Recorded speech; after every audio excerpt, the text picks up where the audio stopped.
cuts across the darkness.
Yo, what's good, everybody? How are you today? Hope you're all doing well and had a great weekend. I missed you guys on Friday, but I was at the beach, so only partway missed you. Yeah, I'm hoping that that audio is not actually glitching in stream and that it was just the app or something. Let's check that really quick.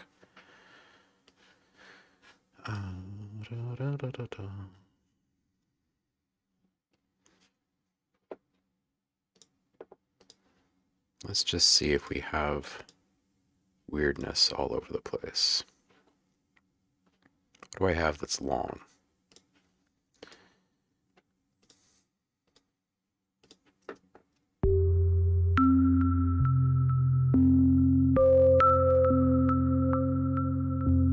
Okay, it was just that app. All right, good. So let's welcome you guys. Nate first today. How are you, Nate? Hope you had a good weekend, dude. Saf, welcome. Welcome. How are things? Have you figured out solutions to your moving woes and how you're going to set some stuff aside? You know, I was thinking, I don't know if you've looked yet, but some storage units are actually pretty cheap. You could probably box up a bunch of stuff, set it in a place for a little bit. It's good motivation to go out and get your own place, man. Heidi's here, and Paul is here from sunny Maryland. It is white blue. That's like when the sky is bright blue, but there's also this thin layer of white from what wants to be clouds.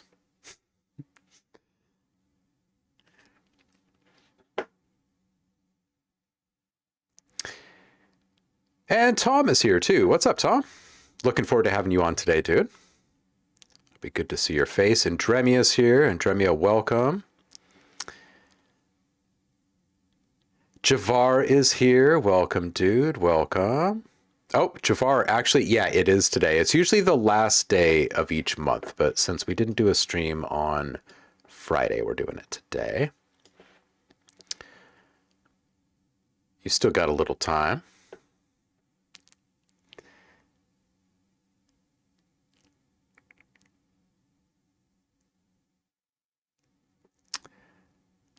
Excellent. Thanks, Nate. So Saf was asking, how was the time at the beach and what was fun about it? Well, it was a good time at the beach.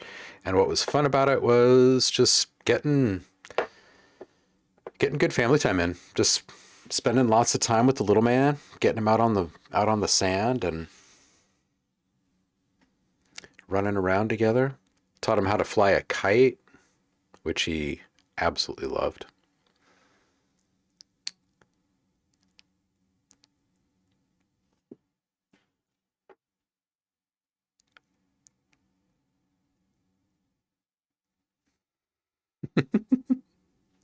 Heidi, those are some great emojis there.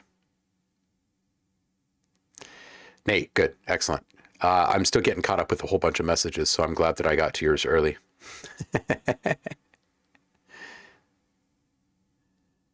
And Ghost of Bob Ross.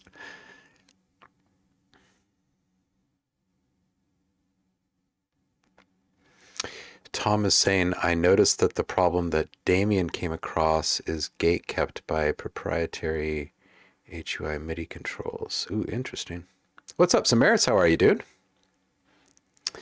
Nate says, oh, speaking of beaches, I went on the beach yesterday evening, and my wonderful fiance took pictures of me with my Rode shotgun and all my audio equipment. Nice, dude. Yeah. More stuff to populate the website with. Javar, no worries, dude. You do what you do. The first hour or so of the voting day is usually very chill while everyone is kind of scrambling to put finishing touches on. Selling guitar pedals, huh, Saf? Keep the ones you love the most. They'll fit in a sock drawer. Yeah, long time, Samaritz. Absolutely. Okay, so as per usual, we will do our voting. It'll probably be around noon. That usually gives us enough time. We will get Tom on a bit before that. Most people are wanting some chances to finish up stuff. And in the meantime, I will work on some stuff. I think that the free pack that everyone who enters today will receive is going to be Liquid Air. So if you're unfamiliar with Liquid Air, I will play that for you really quick.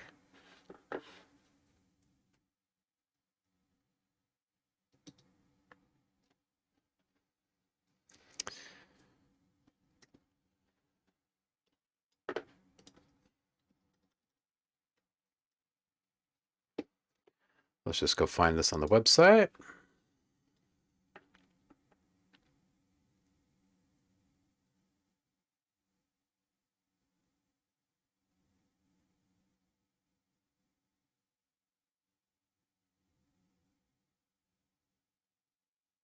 Here we go.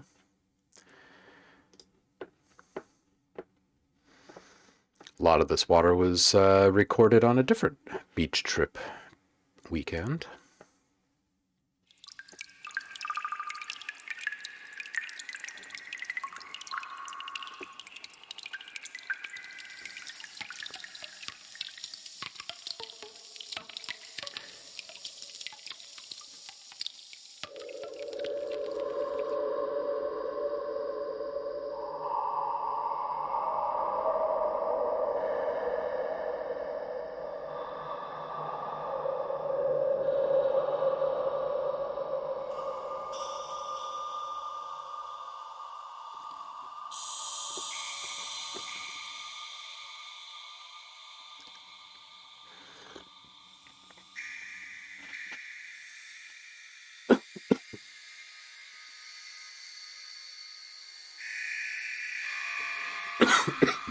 Excuse me.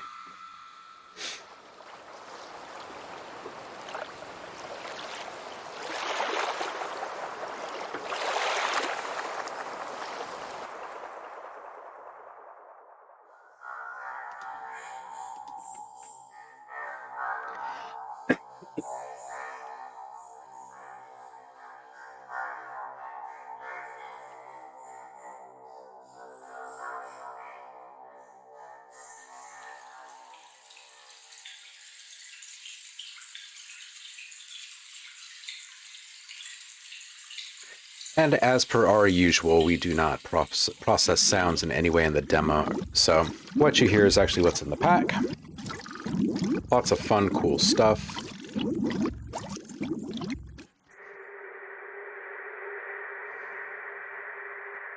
Lots of fun and interesting textures and spaces. And of course, all of it's been twisted in some way. So everybody that submits stuff today in the challenge will get a copy of Liquid Air. Number one winner, the top winner, gets the choice. If they would like to be on the show, they can. Get to pick out another free pack. And runner-up gets to pick out another free pack too. So lots and lots of sounds.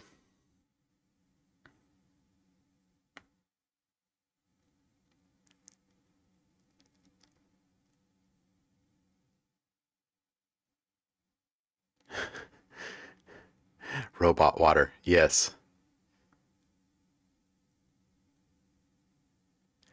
Okay, so that is the plan. Everyone who enters today gets a copy of that. I believe that the free pack, yes, it is. It is still up. I have not taken it down.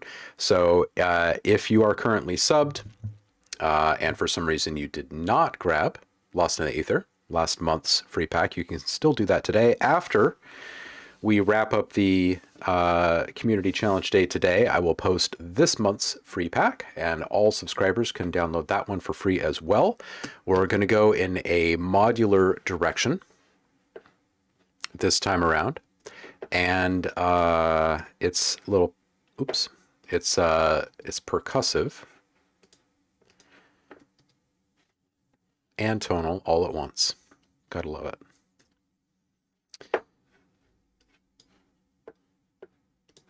There's an ongoing series called the Mod Bits series. I should probably put out Mod Bits 3 this month. So these are the fine sounds that are included in Mod Bits 1 that will be kicked down. These are just tiny little percussive hits, many of them sine wave based modular stuff.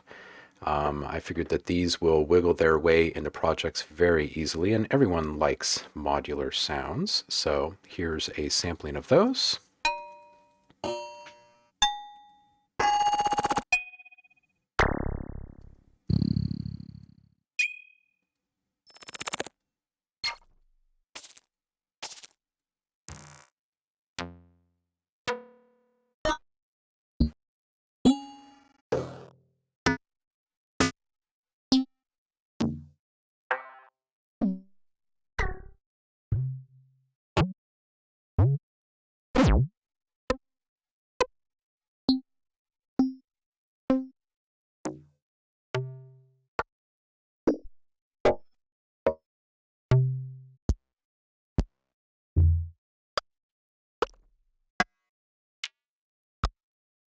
And they can be sequenced very easily using lots of fun little sequencing toys out there, of course. This is a demo for it. They perform rather well in a sampler.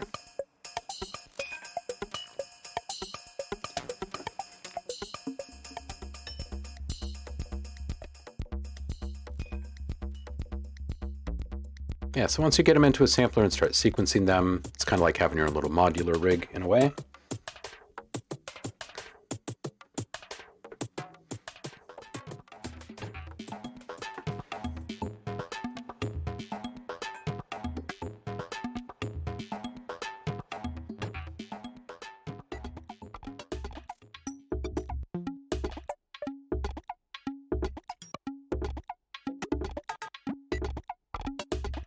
I Dream of Wires is great, Zamerits.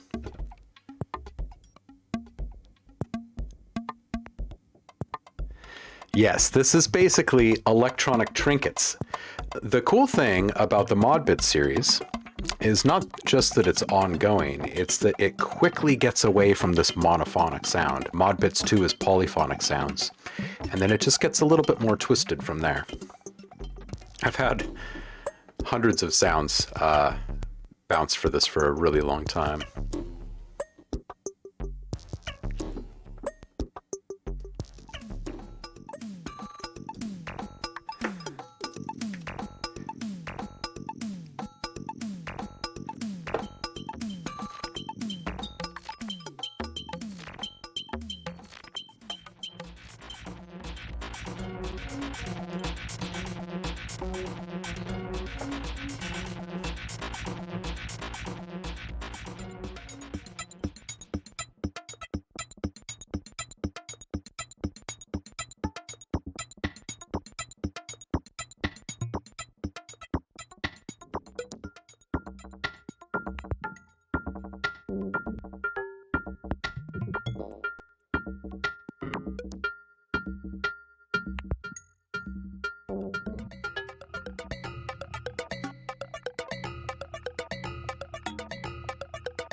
So anyway, I'm sure you get the idea. It kind of goes on like that for a bit.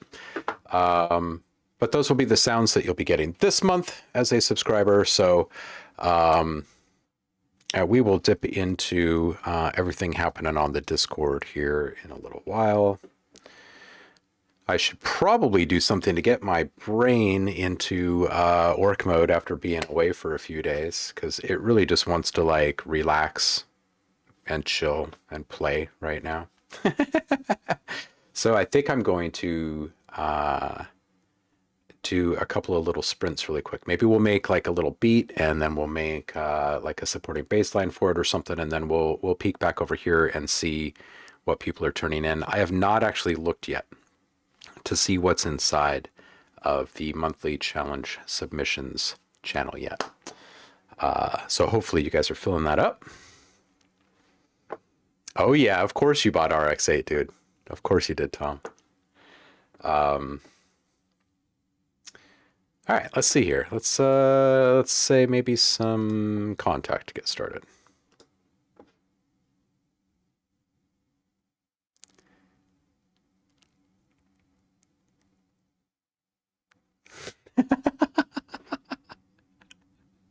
Jeff Bezos hooked you up with that one, huh? Samaritan. Oh man. Oh, Jeff is going to be the butt of everyone's jokes for a long time. I think that's just going to be the way it is. All right, what should we do? Should we do drums first? Maybe some drums, and then we'll do a little bass action. All right, so let's do a little stack of things here. And just do hits.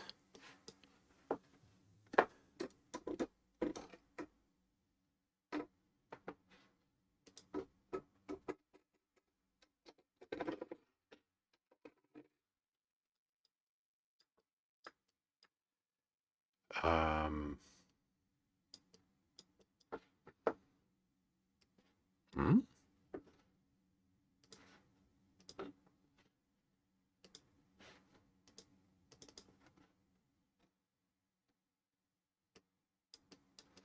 Why no sound?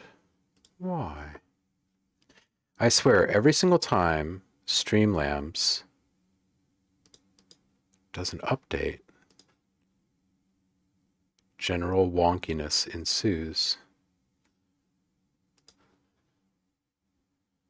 We're getting Audio Design Desk set up with some live streaming setups right now, and okay, so now I hear it, but you don't hear it. Come on, Streamlabs. Seriously. Come on. It cannot be that difficult. Okay, so now you've got audio. I've got audio. Let's see if you can still hear my voice. Voice, yes. Okay, cool. Total Jeff. And then he's just going to be a butt, of course. Yeah, exactly.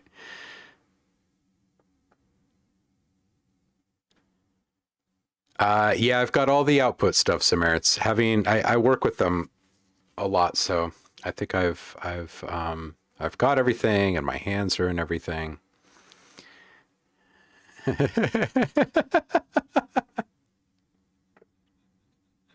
Temp trader.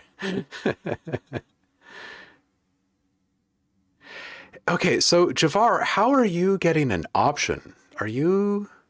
I probably shouldn't go and start clicking.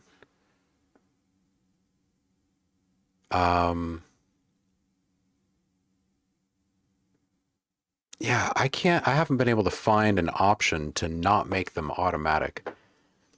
I need to dig deeper, obviously. Okay, so let's get out of this. Let's get back into, where was I going? Action strikes. Let's just take some of these hits in here.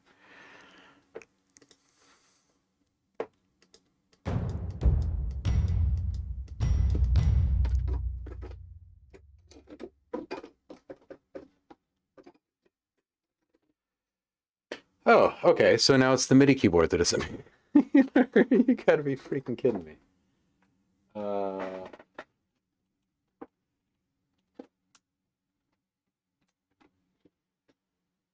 I'll just restore that to factory really quick. Wonderful. Is Streamlabs seriously affecting MIDI now?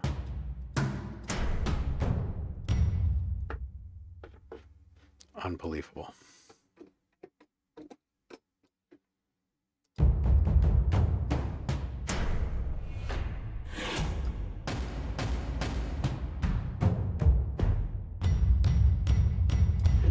Stupid.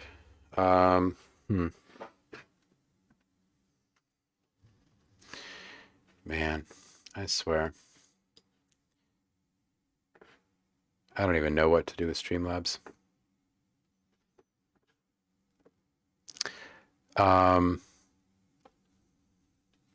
Yeah, Streamlabs is being a butt. You know, it's so constant too. It is just so. Does anybody know if I'm able to use all of my various Streamlabs resources inside of OBS?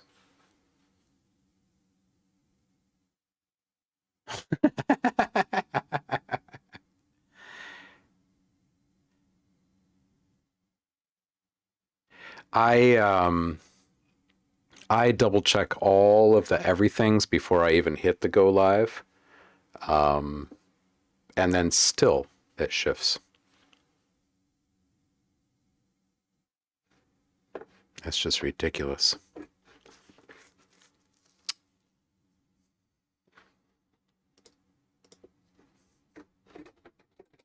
So it's listening to all channels.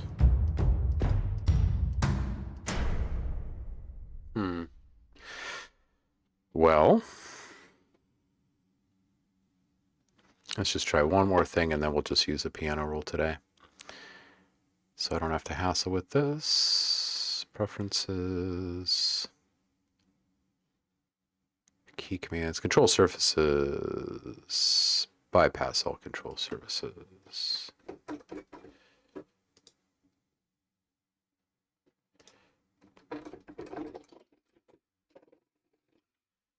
Huh.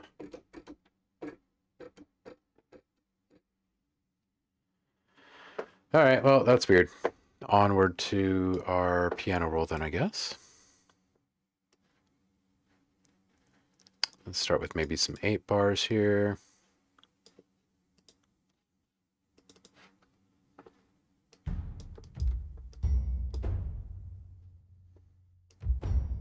I've noticed that they've attended to their overdriven audio thing. Are things loud enough out there?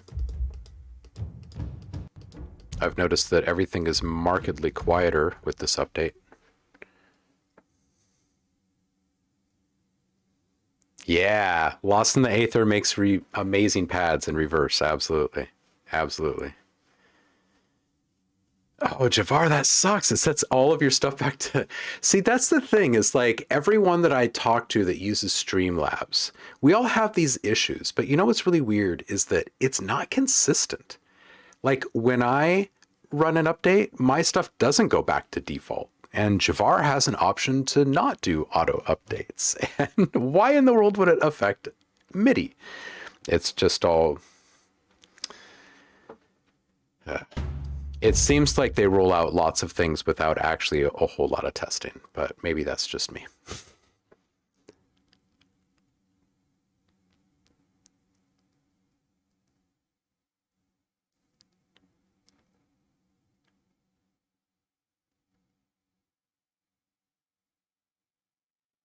Oh man, Relentless was going to be his name. Oh geez, can you just imagine everyone purchasing all of their everythings from a company named Relentless?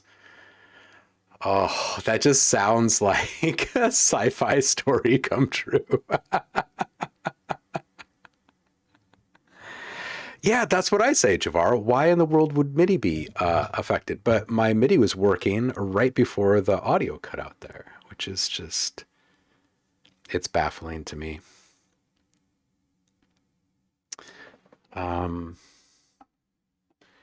See, it's getting MIDI from my mod wheel. But keys. Why is that? Why is that?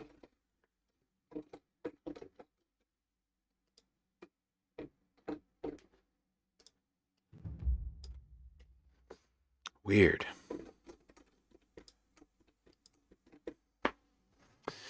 All right, well, I'm just going to use the piano roll for now so I can do some stuff. It's kind of weird that everything is so low.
All right, so we'll just take this and we'll just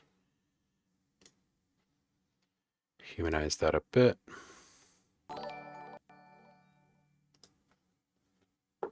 Droid Harmony, thank you so much for the follow. Appreciate it.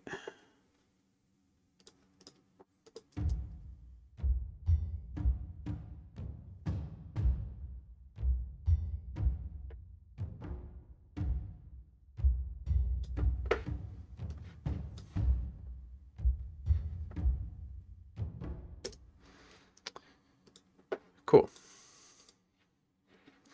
Just going to open up another one of those.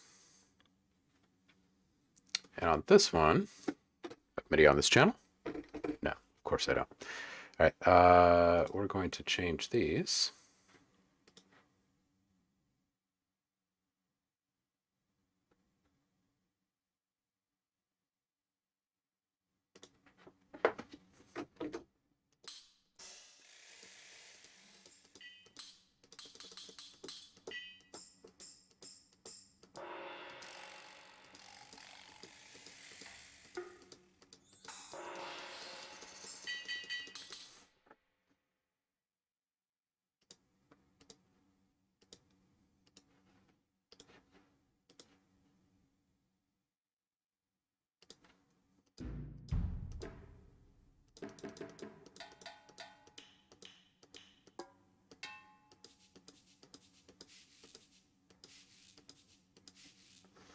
All right. Get a little top end groove going here.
Let's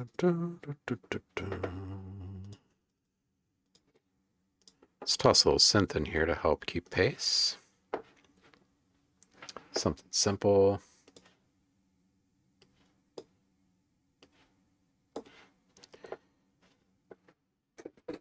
Oh, right, my freaking MIDI.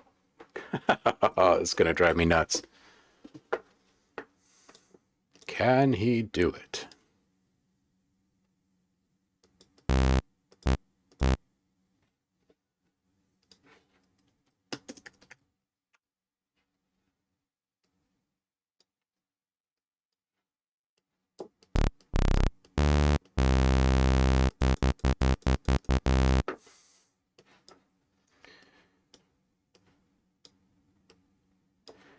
We're going to keep this really simple. We're just going to put a quarter, maybe an eighth note. Bring this down just a little bit.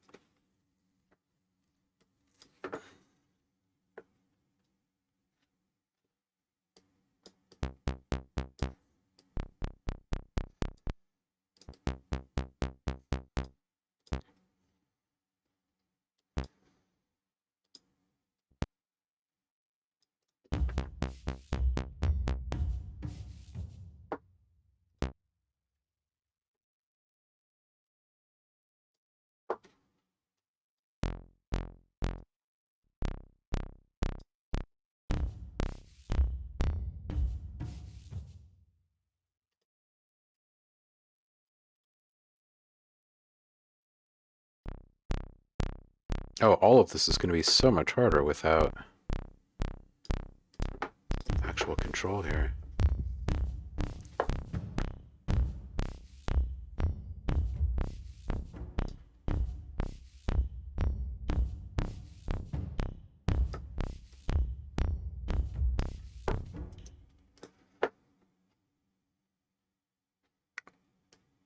Oops. Octave up.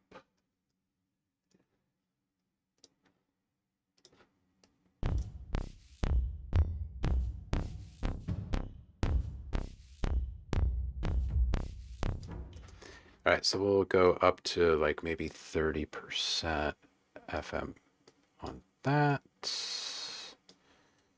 Somewhere there.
All right, let's put on a little low end on this thing.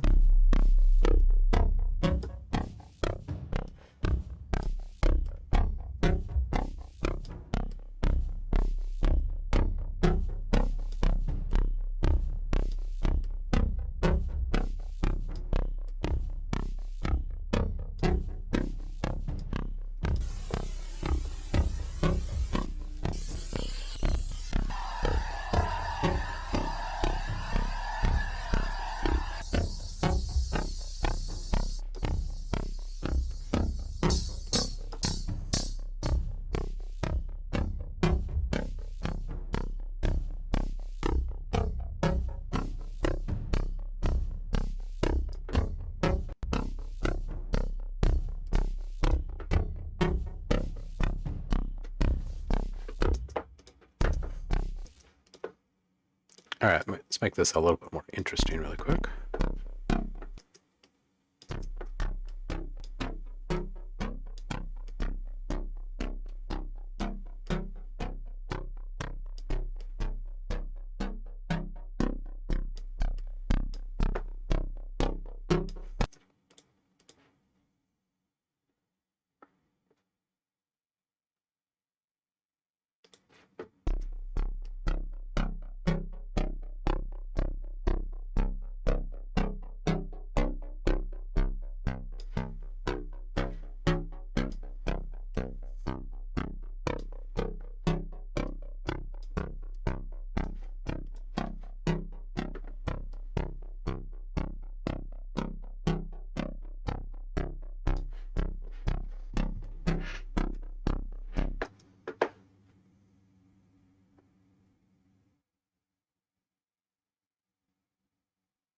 The sound of logic is really quiet, huh? Why is Streamlabs affecting so many things in a single update?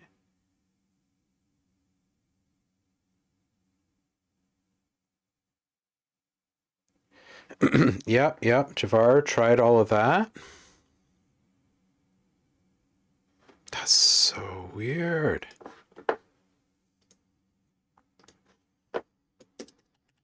Yeah, literally nothing has changed on any of those. But yes, I absolutely agree that there's like a significant difference in a few different things in regards to the audio.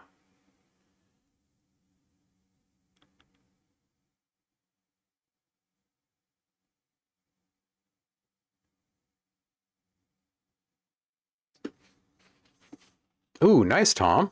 New stuff up on the Found Sound page. I'm going to get stuff added to the community drive this week for you.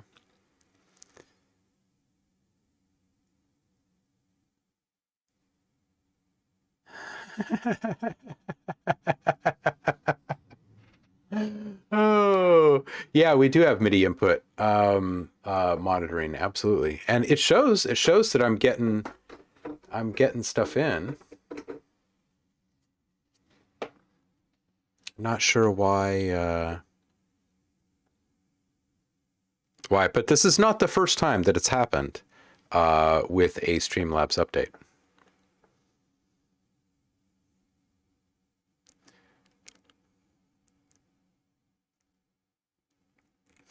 All right, short version. Second cameraman taping an outdoor Shakespearean production.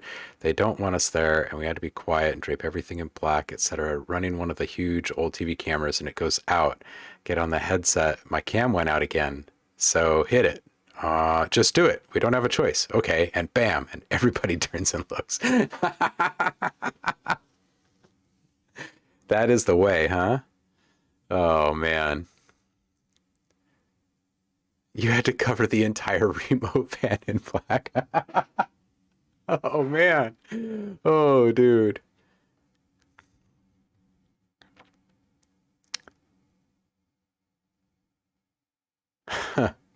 Oh, that's wild. That is wild. All right, let's see here. Everything inside of Kontakt looks good with volume. Yeah, like quite literally, there's just no need for Streamlabs to be making such sweeping changes. That just makes no freaking sense.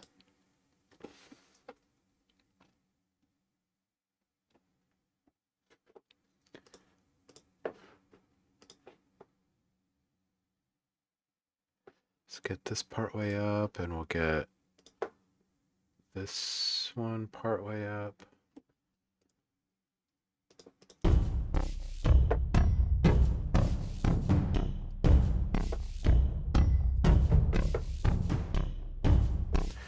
Okay. So this bass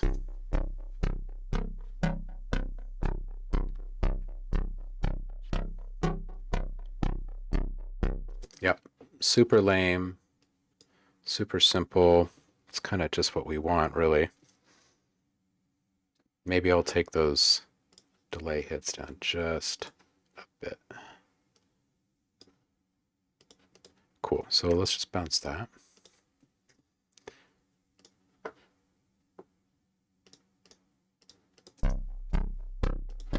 Cool. We'll put a little bit of cable guys on this. Make it a little more interesting.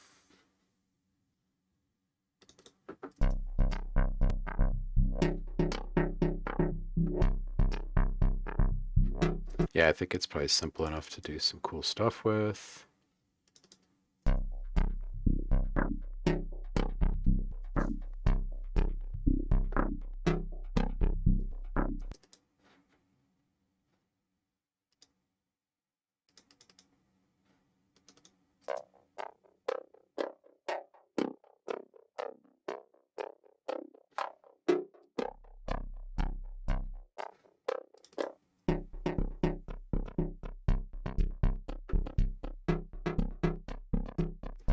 Yep.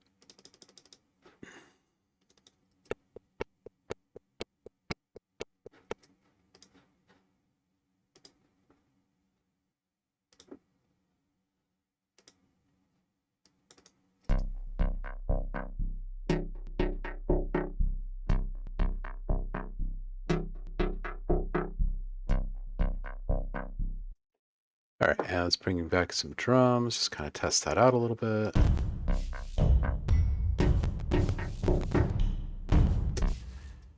Okay, now why is audio glitching inside of Streamlabs over here? Give me a freaking break.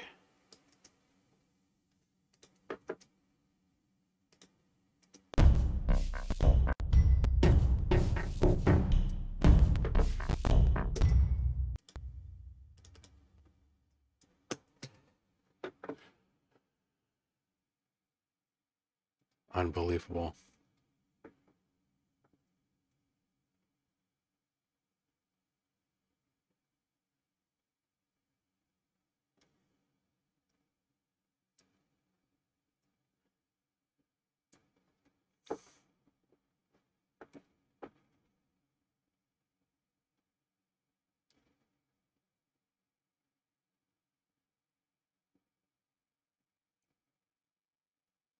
You're gonna have to restart the internet, right? Yeah, no, you can see like quite clearly, like the mod wheel is still moving inside of kontakt and stuff. Like we're getting, it's reading information coming in. No notes though. Why is this?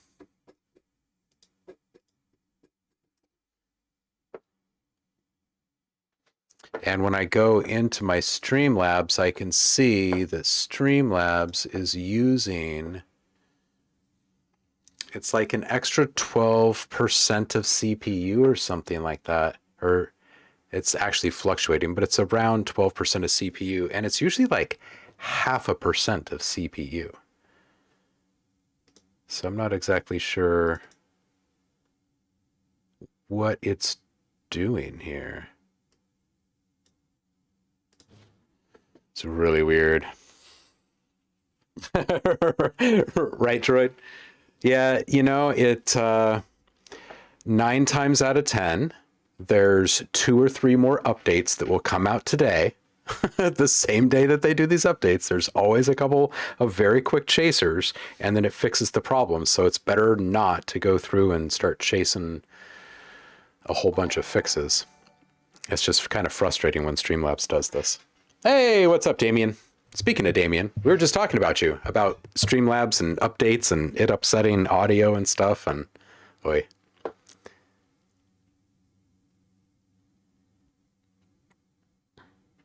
No, Javar is showing no keys being depressed, actually.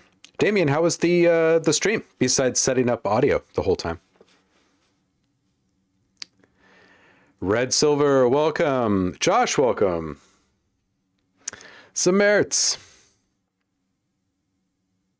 Yeah, it's all on the same channel inside of kontakt. Yep. All of these things are checked and double checked, and I just usually roll with these on Omni, so it'll actually pick up any signal coming in from any channel. I know, exactly, right, cardio? Live is like Streamlabs, though. Seriously, it's like they found the niche, they filled it, and then they're like, well, since we're the only party here. Oh, thank you so much for the sub, by the way. I saw that. Thank you.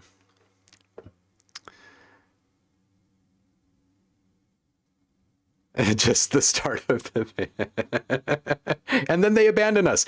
Yeah, I know. I wish that there was someone at the helm saying, you are not allowed to push out updates live. You have to test these first. No more putting out 3 or 4 updates in a single day to fix the problems caused by the first update. It's a fairly aggravating thing. Big love, Damien.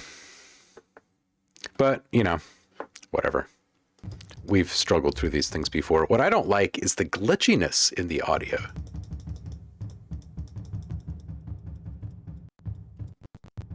That should just never happen. So what I'm going to do is I'm going to save this. This is August 2nd. Wow, August 2nd. Go down to our streams here.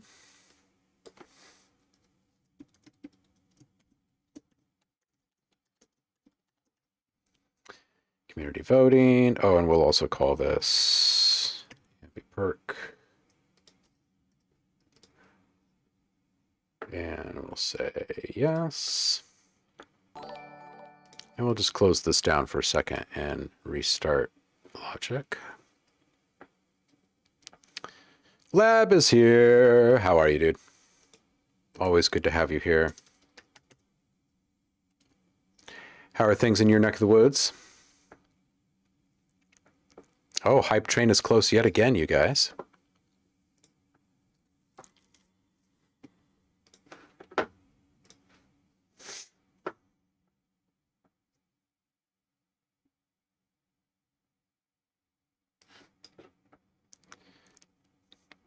Boom. Let's see. See, still getting notes in. Notes coming in. No audio passing through. Weird.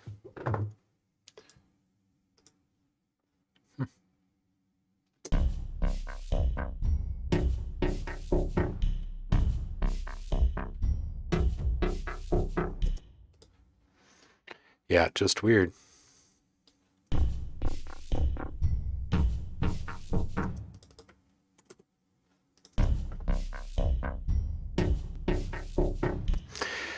Will is here. Zev Music in the chat. What's up, dude? How are you?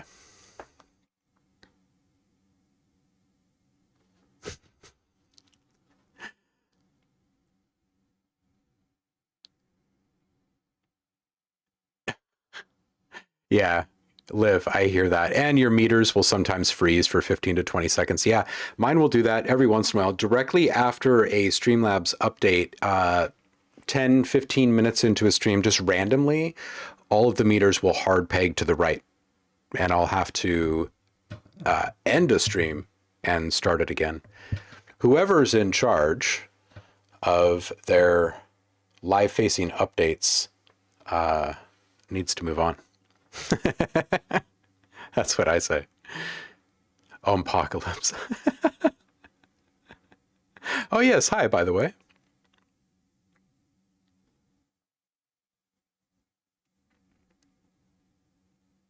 Ooh, Josh found a whole bunch of stems that you can practice your mixing on. Very nice. Yeah, exactly. That's the other thing, is you don't want to give up and sign off, because then you figure out exactly what was going on. Well, usually if you do sign off on a day like this where they put out one of their mandatory updates, is when you restart it again, it will download the next update, because invariably they always put out another update. Uncheck the hidden beta tester consent button that you can't actually click on. Oh, jeez. Yeah, that.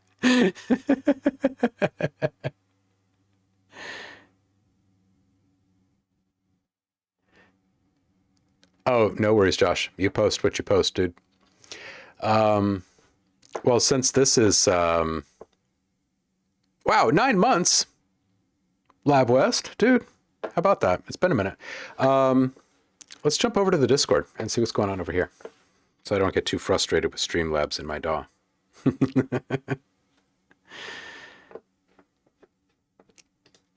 Let's see who's posting in here. Got something from Iggy. We've got something from Andremia. We've got something from Saffron. We've got something from Uncle Chrome. And we've got a little more time for those who want to get stuff in. I think Javar is wrapping his up. Anyone else who wants to get stuff in, you probably got like an hour.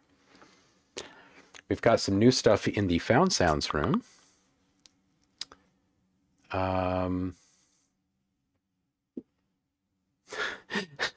Here's another little sound experiment I did. Put my finger on a music machine and see what it sounded like. This is from Saffron.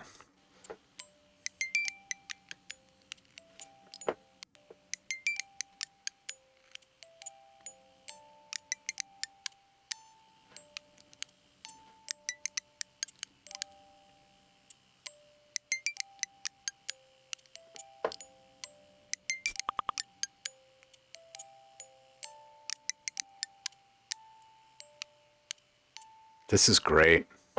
That is awesome. I totally agree with this gold here. Absolutely. This is great. Okay, so this one is from Iggy. Mechanical keyboard.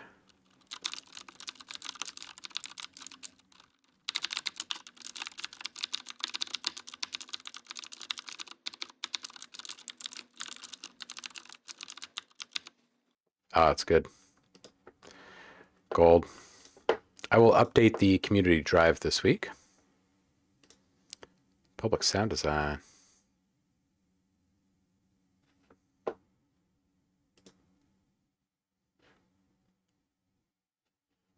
Oh, here's Javar's. Ooh, his is Lost in the Aether with Cubase Sampler Iris battery and a smattering of Scanner. Ooh, very nice. Okay, cool.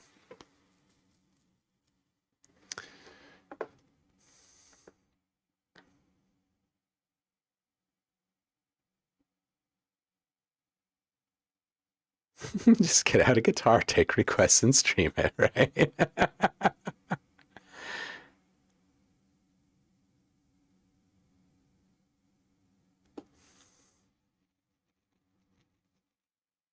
Oh, no worries, Javar. No worries at all. Yeah, probably. My guess is when stuff like this happens with Streamlabs, here's my working theory. Here's my working theory is that some of their updates are touching things that engage with the audio engine directly, and they actually require a restart. And yet, the way that their updating works is that it updates upon launch. And it doesn't shut back down. It just continues to operate. But I don't think it's just I don't think it's a relaunch of the app. I think it's actually a reboot of the machine that is required, because at a certain point, like certain things that you touch do require a restart. So that's my working theory, is that they're not providing an opportunity and clear communication around this. I think that's what's really happening. That's my guess.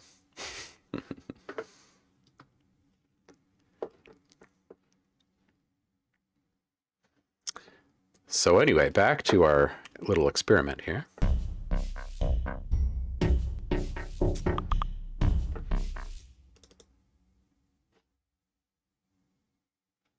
We're definitely back down on the CPU again.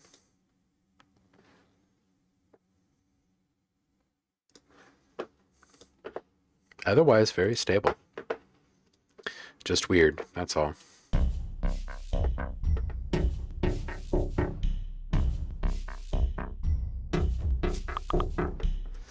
right.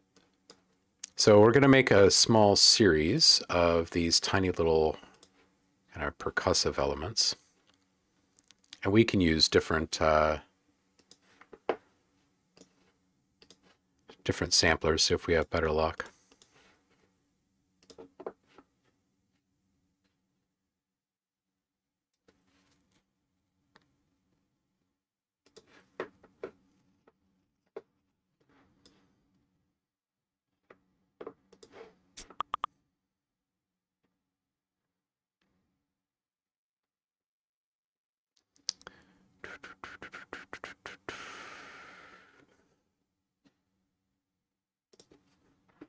grab some of my hats. Oh, right, my keyboard. God damn it. It's like the hardest thing to remember for some reason.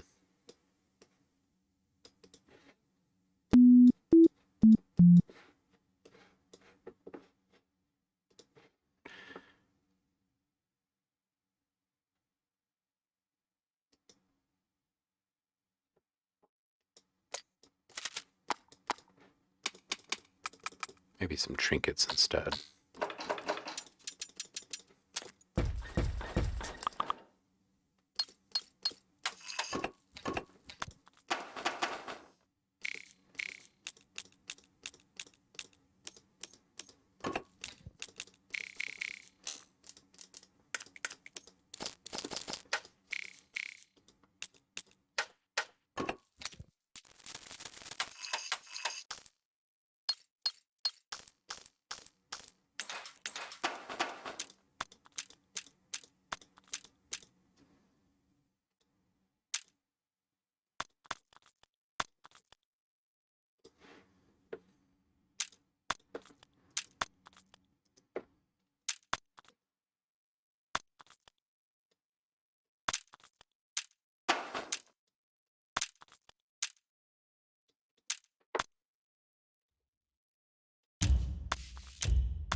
All right, next.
All right, so what we're doing here is we're going to build up a whole bunch of these tiny little super, super simple, like really vanilla layers for a beat, probably upwards of like 8, maybe even 10 of these kind of individual layers. And then we will remix each one a few times over. And what we're doing is we're building up tiny little construction kits, basically, or builder kits for beats. And then as we stack them in different variations and align them with different basses and whatnot, we start to get totally different moods and feels and tensions. And that is when we know we're kind of getting on our merry way.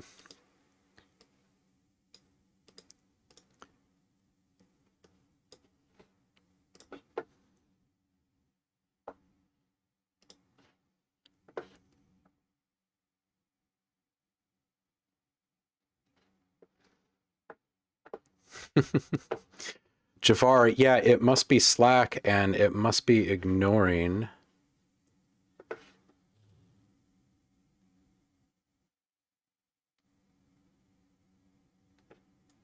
Yeah, it must be ignoring my little do not disturb.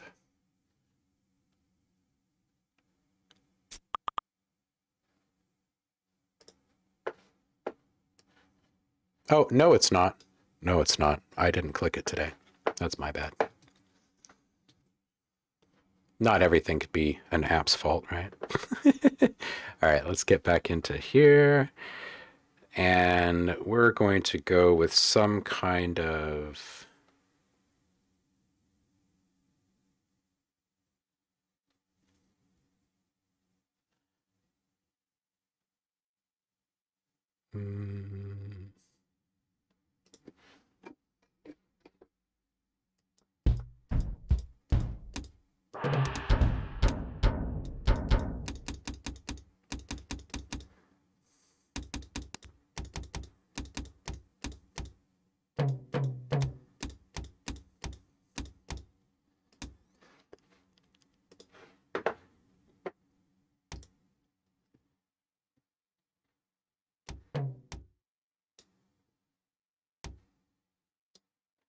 Let's take this one out and this one out and go to a brush.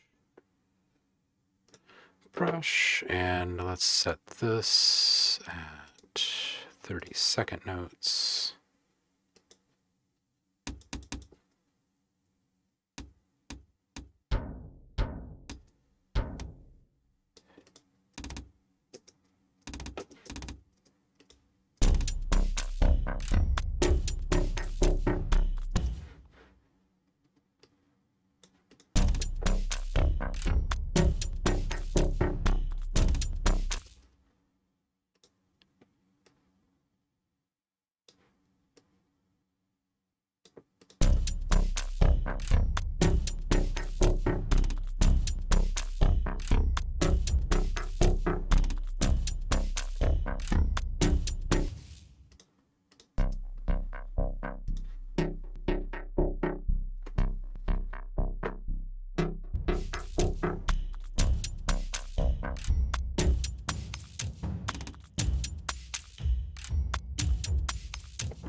Who was it that was just saying a couple of days ago in the last stream that pack, like building a really truly comprehensive pack, is just an unbelievable amount of work?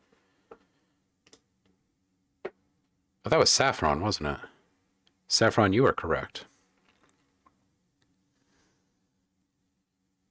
We're going to do a couple little pulses to kind of keep building in multiple directions.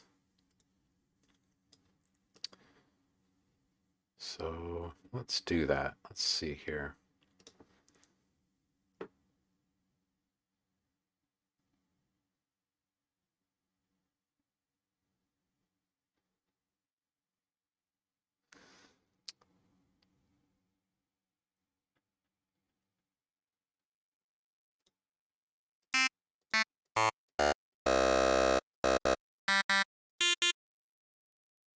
And let's get a little low sine in there.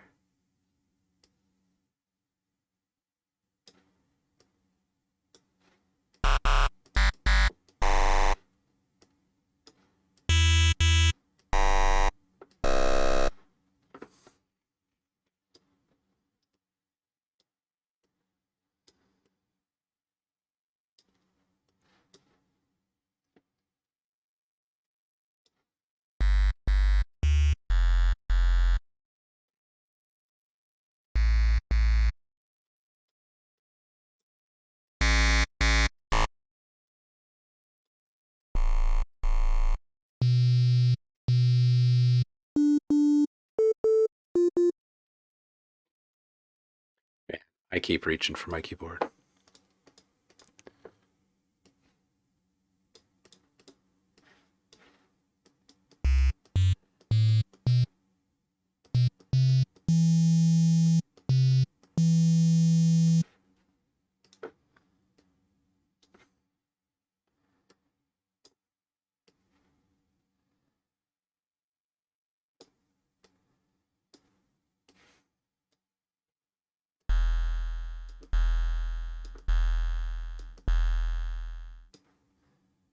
Bring this back just a touch. Bring up our attack just a smidge.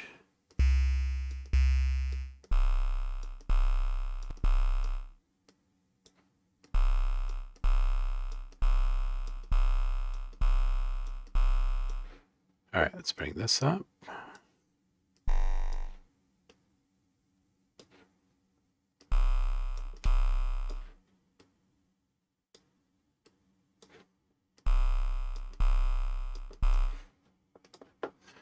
A little depth on this thing.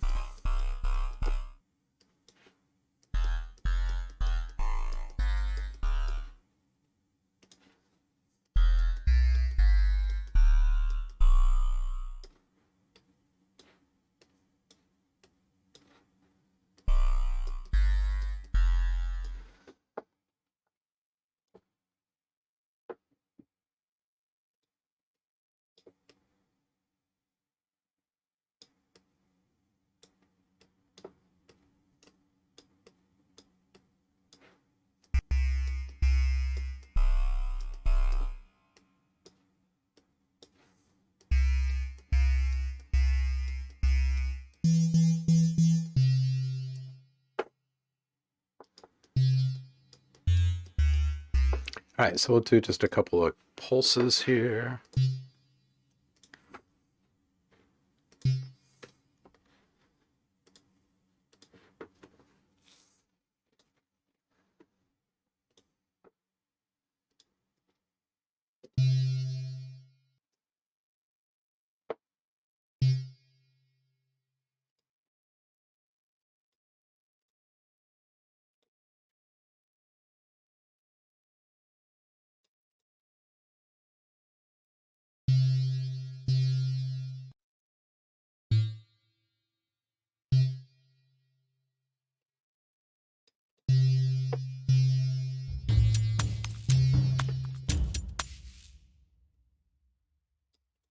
That's probably too bright.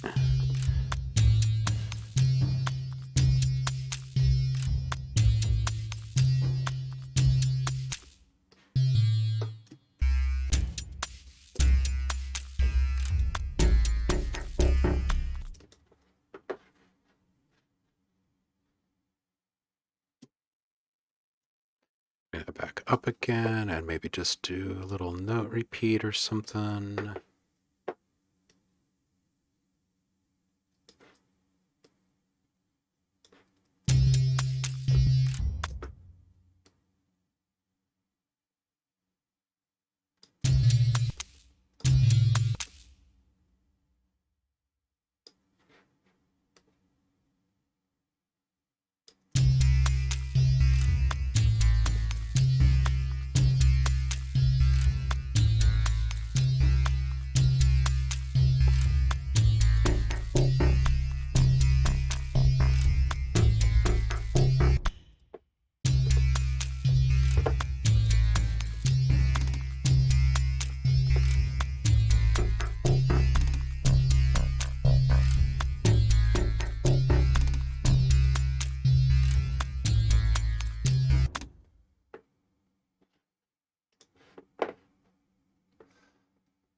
$11.21.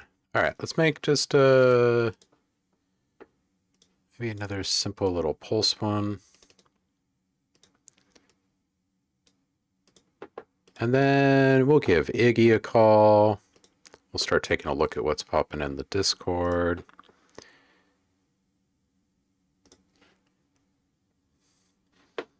Oh, actually, instead of serum on this one, let's put in some alchemy, and we'll do just a little granular something, maybe with one of our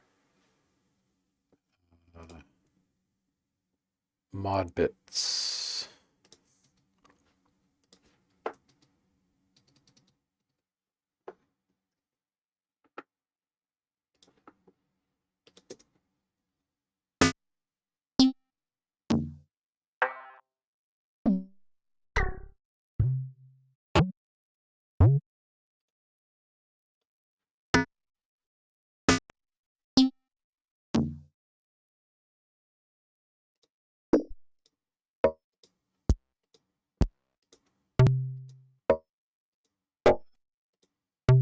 It's a really simple. Let's take this really simple one. Granular. Oh, and again, no keyboard.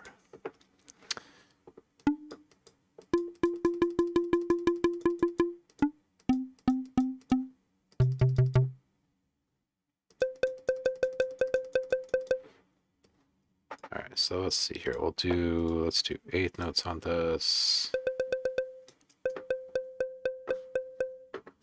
And let's just loop that for a bit and come up with a tasty sound.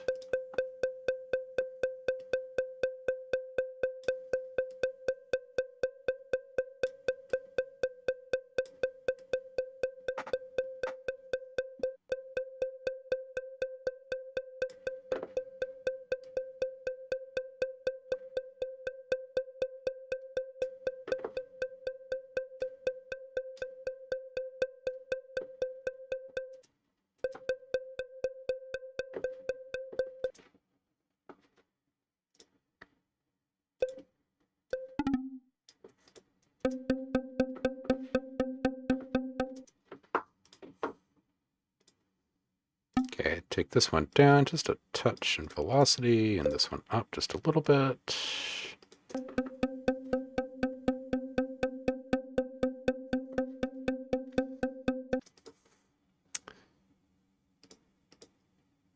And again, we're just keeping these super, super simple right now, super vanilla, because we want to remix each one a number of times and give it a chance to become something really unique each time instead of starting with something really super unique in the beginning. It'll bring a lot more continuity to the new library.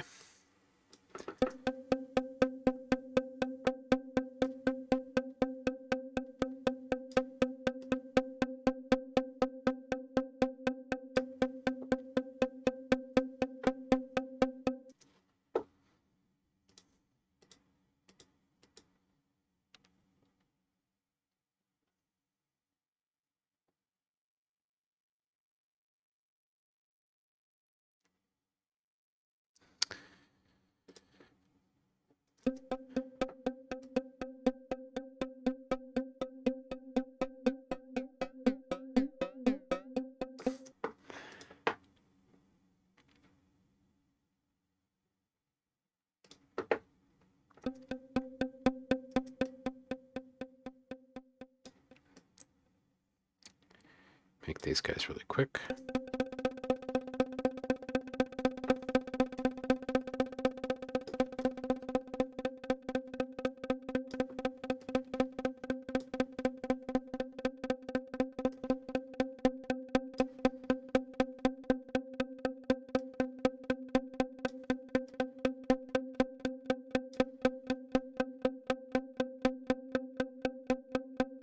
It's kind of a little slapback feel.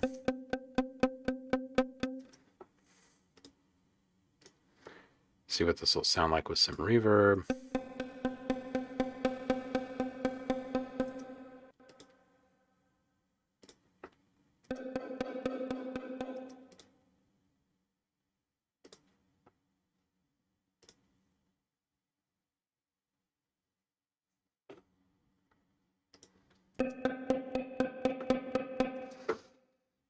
That's close enough for right now.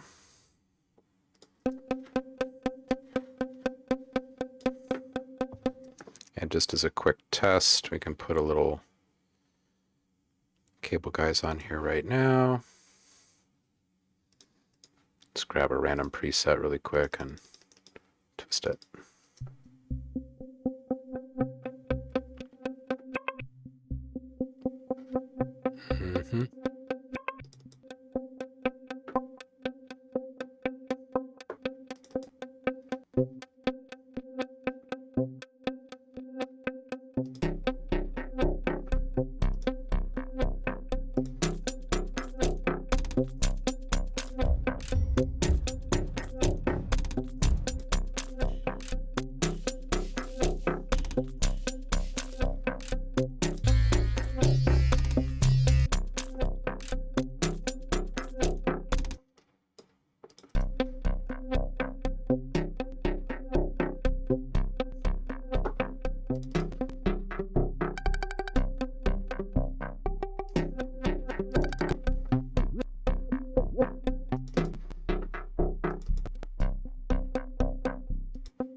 right, cool. So these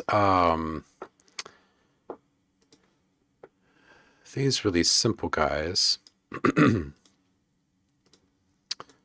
be twisted up in a variety of ways. They'll be gated, and then there will also be some filter sequencing. And we'll do some more cable guys. That should give us, oh, probably pretty easily, like 5 variations on each. 200. We can probably get a couple hundred sounds a day doing that. Okay. Cool. So let's save this thing. What are you guys up to in the chat, by the way?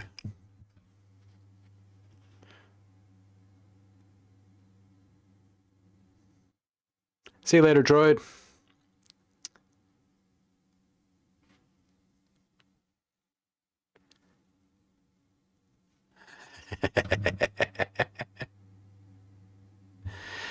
Yes, Javar, absolutely. Looking for non-electronic kids instruments.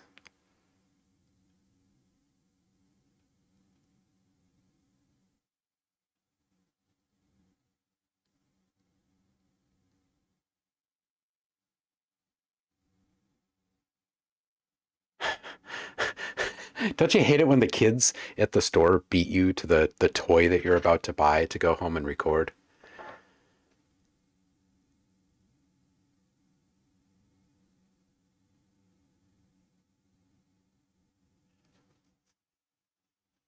Cash converters. Ooh, I like it. Cash converters. That's a great name. Oh, man.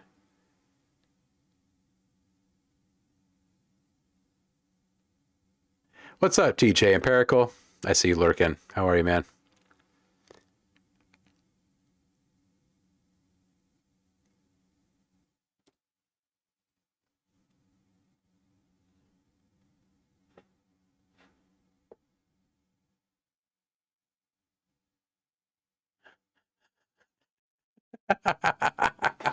Cheesy poofs? You've got cheesy poofs?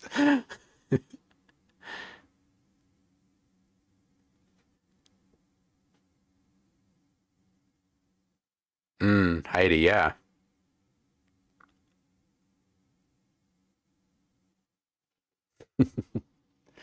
Okay, so let's see if our audio holds up well enough for listening to what you guys have been creating and calling Tom and stuff.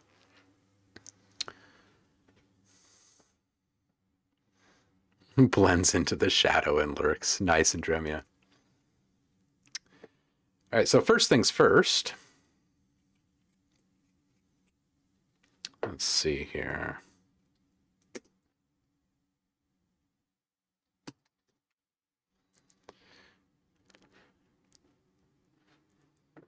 Never quite sure which one actually performs best midstream, but I kind of get the feeling that it's actually Zoom.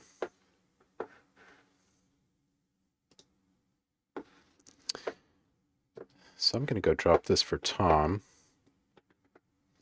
And Tom, dude, you can feel free to click on this whenever.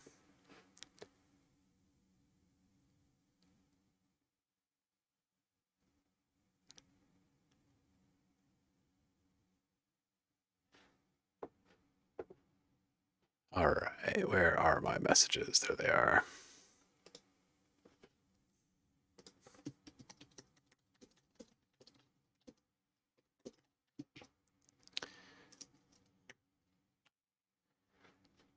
All right, and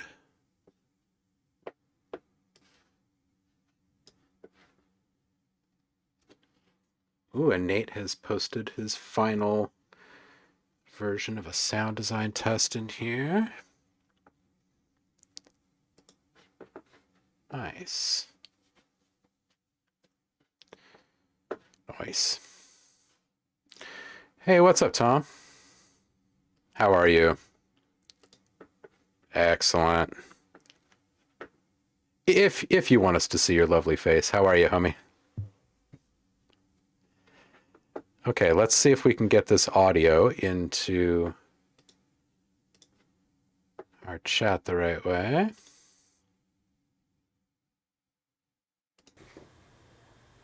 All right, I think we are there.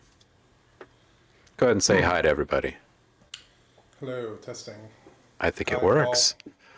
It's Tom. This is Masters by Iggy in the chat, everyone, and he is the winner of last month's community challenge. And so he's going to help us vote on this month's community challenge. Everybody say hi to Tom.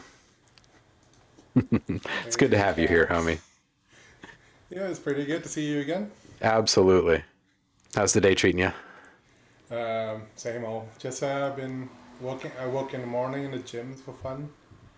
So I do like 3 hours of just work, like being in the gym and cleaning up and stuff. Mm-hmm. Because it's a summer holiday and I just thought, like a part-time job would be kind of fun to like occupy my time and stuff. Mm-hmm. Mm-hmm. And then I just get back home and work in my studio. Nice. Nice. Yeah. What are you mixing this week? This week's actually pretty quiet. I think I have some clients coming in tomorrow and Wednesday. Oh yeah, tomorrow there's definitely a client. I'm working with Becky Safe. Oh, cool. Yeah, Yeah, yeah. absolutely. That's great, dude. You're It's kind becoming of weird Twitch's because engineer. oh yeah, it's kind of weird because I gotta see your face on my screen here, but I gotta look at the camera. I have it easy. I just put your face right in the middle of my screen. I only have to Oh, look in one perfect. place. Synth Jim. That's awesome. Awesome. All right, so we have voting that we're going to do in a little while, but I figured we could get to know you before we actually start to listen to things and toss around our hmm savage opinions. So tell us a little bit about where you are. I know that you're about to move. I'm actually in Oslo at the moment. Mm-hmm. Yeah, so I kind of moved from Singapore. I basically for the past like 7, 8 years, I've been trying to find a place to settle down, and I thought I'll try Norway for fun because education is basically free in Norway. That's amazing. So like I figured, might as well just get a master's at the same time. Yeah, Yeah, so I'm doing a master's at the moment while I work on the side. Then when it comes to so happen like Norway is pretty different from other countries when it comes to employment hmm. because over here they only kind of have foreigners from the 70s, so they're not really used to having foreigners around too much. Right. So I figure, it's a good journey. I'm getting a master's, and now I got to find another place. Right, so you can get a job. Yeah, yeah, yeah. A job and life in general. Mm-hmm. Yeah. Awesome.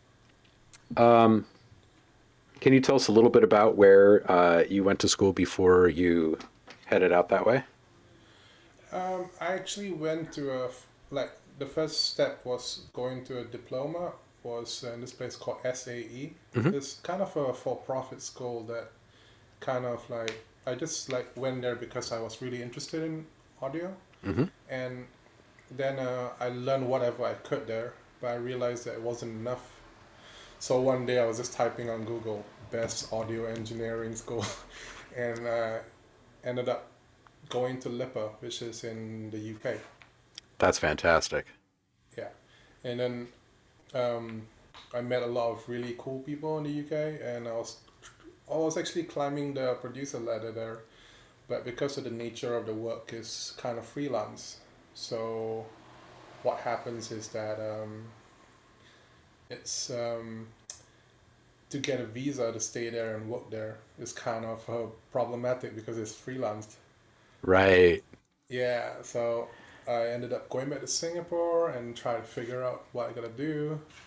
Then when I was in Singapore for about 4 or 5 years, Uh-huh. and I tried to figure out like for the past 4 or 5 years, I've been looking for like a mentor, Mm-hmm.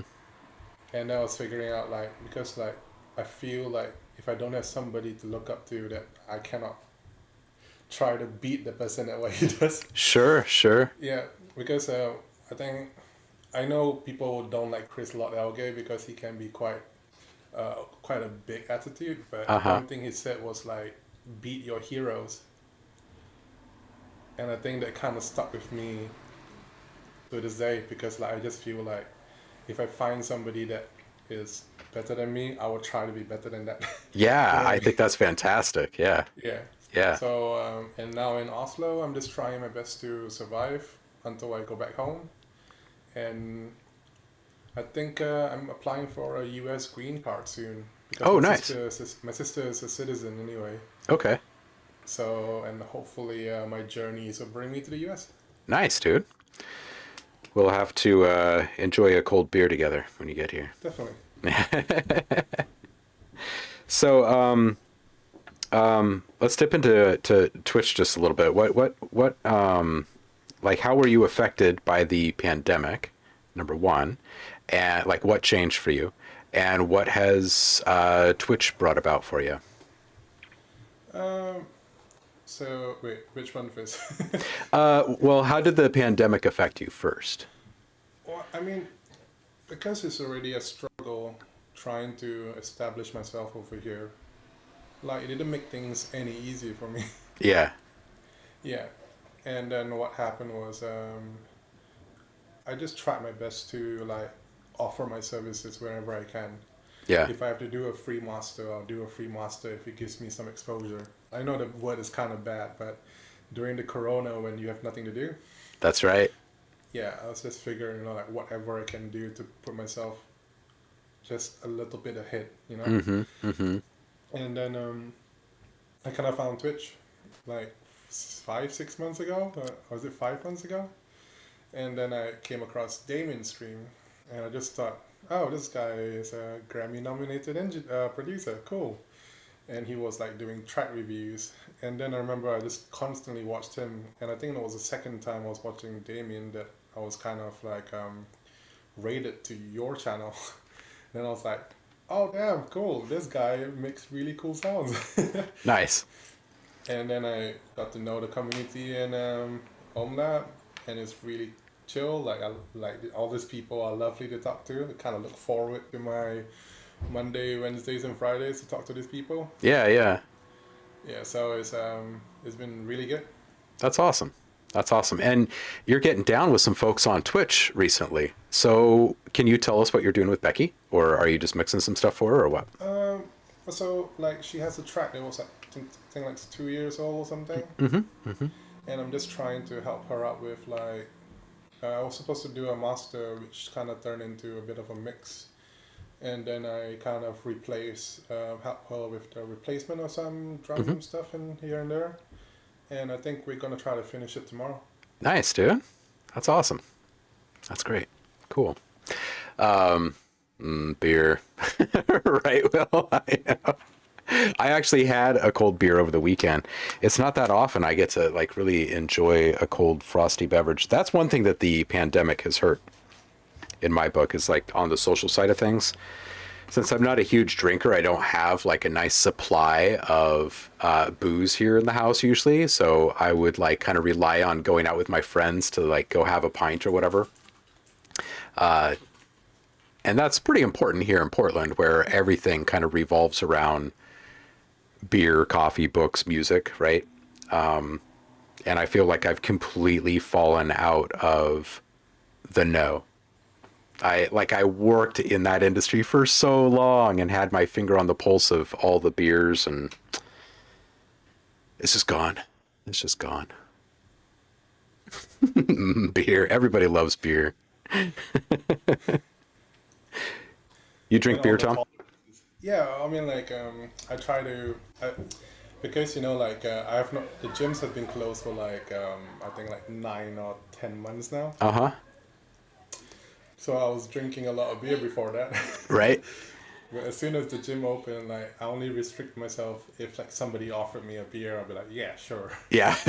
But I wouldn't go out to buy a beer right now because like I think since I received trinkets, Well, it's kind of like a coincidence where, like, since the trinkets time, I started feeling really, what's it called, creative, and I started making a lot of music. So I decided just like I needed to make sure that I don't have any, I'm not under any influence of anything, and just like Right. work.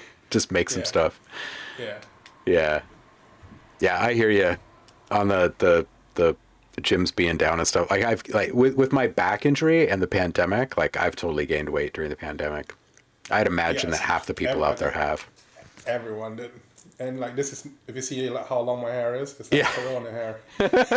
Likewise, dude. I've got, let's see here.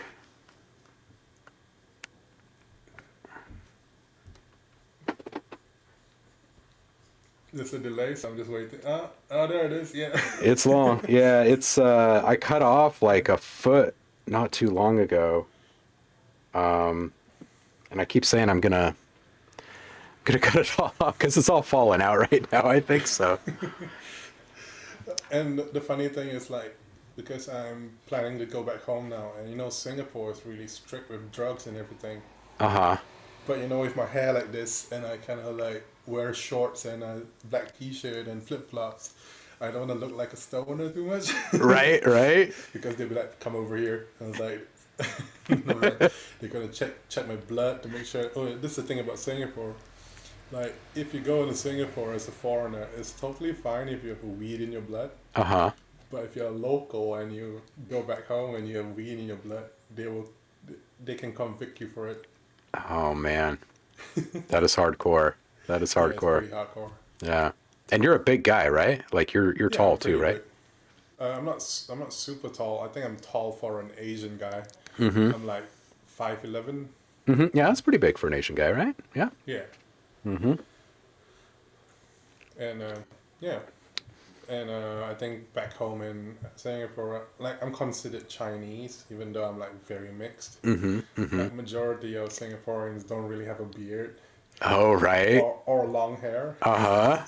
So whenever I'm in Singapore, it's just like people give me the weirdest stares wherever I go. Like, who are you? Yeah, exactly. I felt like a walking tower when I was living in Thailand. And my brother, who I'm actually estranged from, he's lived in Japan for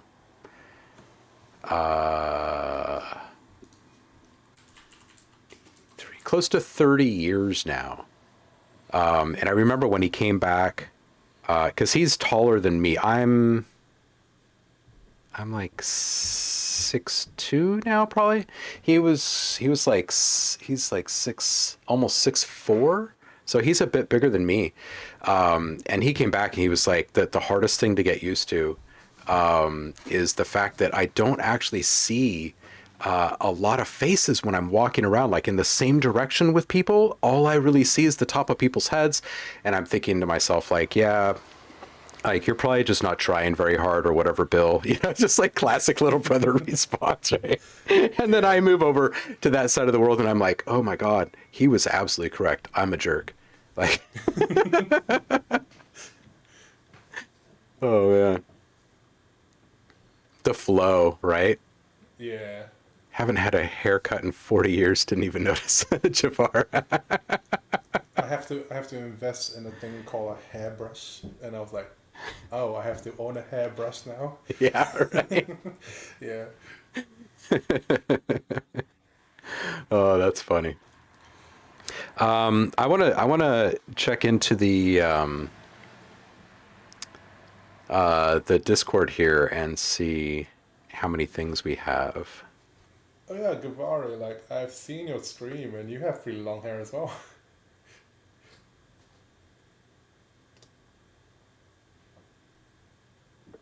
All right. Well, it looks like we still have the same ones, so I'm kind of tempted to just get started.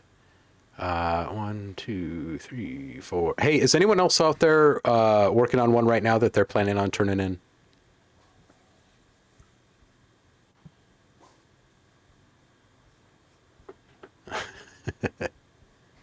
All right. Samira's about to post one. Cool. Cool, cool. Okay. The Hunter S. Thompson outfit. Oh my God. So you put on your blackest black for us today, huh? Pretty much, like I was just figuring myself like, okay, I have like a lot of faded black shirts from Corona, Right. and a lot of gray shirts that I wear as like pajamas and stuff, and I'm like, okay, I need to find my blackest one. So everyone I just like put to the sunlight and go like, oh, this is white, this is black enough. Cool. The sunlight test. That's awesome. Yeah, yeah. I am notorious for my entire life. I will open up a drawer and I will just take the top shirt and I put it on. Like, I don't even look. I have no interest in fashion. I never have. I've never had any kind of interest in fashion. And I will, like, I'll keep shirts for like 20 years. I'm like, oh, I'm sure it's fine, right? And put it on and like there's a big gaping hole in it and be like, well, okay, so this one has a hole, but I'm sure the next one's fine. And I'll have like this like 5 or 7 shirt rotation for really long times because Oh. I'll just do laundry and I'll put the stuff away and I'll be like, okay, well, whatever's on top. And then I'll have to like intentionally shuffle things in my drawers just to get different shirts into the rotations. If you want to know a really funny story, there was just like when I was back in university, I used to have this Chicago bullshit, Uh-huh. and I thought, cool. And like as the months passed, like it started tearing in the armpit area, and it started tearing to the point that it was like here, Uh-huh. and I just went, I really like this shirt though, so I'm gonna wear a black shirt inside. I'm gonna wear it outside. And it was like kind of a fashion, like so-called fashion statement, but I was Right. just like, no, I just wanted to wear that shirt.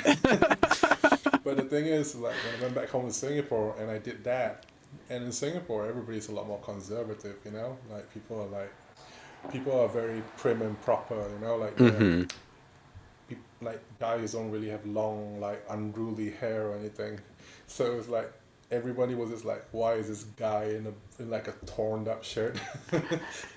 So, but I kept that. I think I still have that shirt in Singapore. My mom wants to throw it away, but like, no, I want that shirt. I want my bowls. It's just like the material was so nice that I was just like, I'm gonna keep it.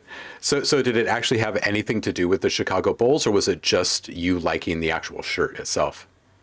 I mean, like I was a fan in the '90s when Were ya? Michael Jordan was there, but I don't think I've kept up with NBA at all. No. I have. I'm an NBA guy because we have a team here in Portland. We don't have any other. Well, we do have soccer. That's a recent addition, but I've been a basketball fan my whole life. We never win though. Yeah, I think I still watch like occasionally, but the problem is that if I have to stay up like to like 3-4 a.m. to watch it. So it's like Right. right now in my life, I need to sleep at 10 p.m. every day so that I don't feel horrible when I wake up to go to the gym. I almost feel kind of old thinking about it. It's like, oh, I have a sleeping time now. Yeah, getting old is weird, isn't it? Yeah, it's Yeah. really weird. Yeah, it's pretty weird. Yeah. All of a sudden you start to realize like, oh, I'm doing the things that freaking adults did when I was younger. God damn it. No. I haven't started watching the news in the morning, so I think I'm still pretty okay. Like when I was growing up, my parents were always done on the news channel in the morning. I was like, is that me in the future? Does this have to happen? There are cartoons. Are you aware of this? There are cartoons. Yeah, like why don't you watch cartoons to start your day? It's so much more fun. They're way happier Yeah, exactly. and more badass, really. Yeah. Oh man. Zamaris has got the hair jealousy. Oh yeah, I see that. Zimmer's have posted as well. Zimmer's like, my hair is probably gonna thin out like hell over the next couple of years. I think I've reached the age where Me too. balding might be a possibility. Yep. Hopefully not. It's a real thing. It's a real thing. Yeah. You guys can watch it happen to me. You can laugh at me for a while before it happens to you.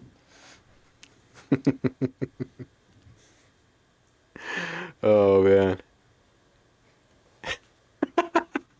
Javar's just like, well, I'm old, so I just fall asleep at 10, no matter what. I mean, like, I would love to just do that, you know, but You know, sometimes if like problem is that when it goes on to the weekend and your friends are like, "Hey, do you want to go out for a drink or something?" I'm like, Mm-hmm. "Oh, it's past my bedtime though." You're that guy. Yeah, I'm starting to be that guy. Which slightly depressing, but I think when I start like building myself up more, I hope to be able to go into a habit where I can just do what I want. Yeah, you will. You Yeah. will. You will. It'll happen. I'm convinced of it, and I think that if you keep networking on Twitch, you're going to end up having a name for yourself in one of the hottest spots around. Honestly, Oh, fingers crossed. right? Right? Yeah. I mean, I'm positive, but yeah, I'm just gonna try to hustle as much as I can. Yeah, absolutely. Do you live stream your mix sessions or anything like that still? I kind of stopped because of the work at the gym, Yeah. but when I move back to Singapore, I'm probably gonna stream a lot more. Yeah. Um, I hope to be able to, because you see, the thing is like, I noticed that there is a market for, no, not market, there's a, let's say, kind of a gap in the, in Twitch about like mixing, Mm-hmm. and I have a lot of mixing like ethoses that I kind of created from scratch, Mm-hmm. and yeah, I hope to share with like people like how to improve their mixes just purely by, like, for example, one of the things is that when you watch a lot of tutorials on YouTube about mixing, they always mention about frequencies, but nobody really talks about dynamics. Right. And not dynamics in the sense of like, oh, use a compressor and you're good to go, you know.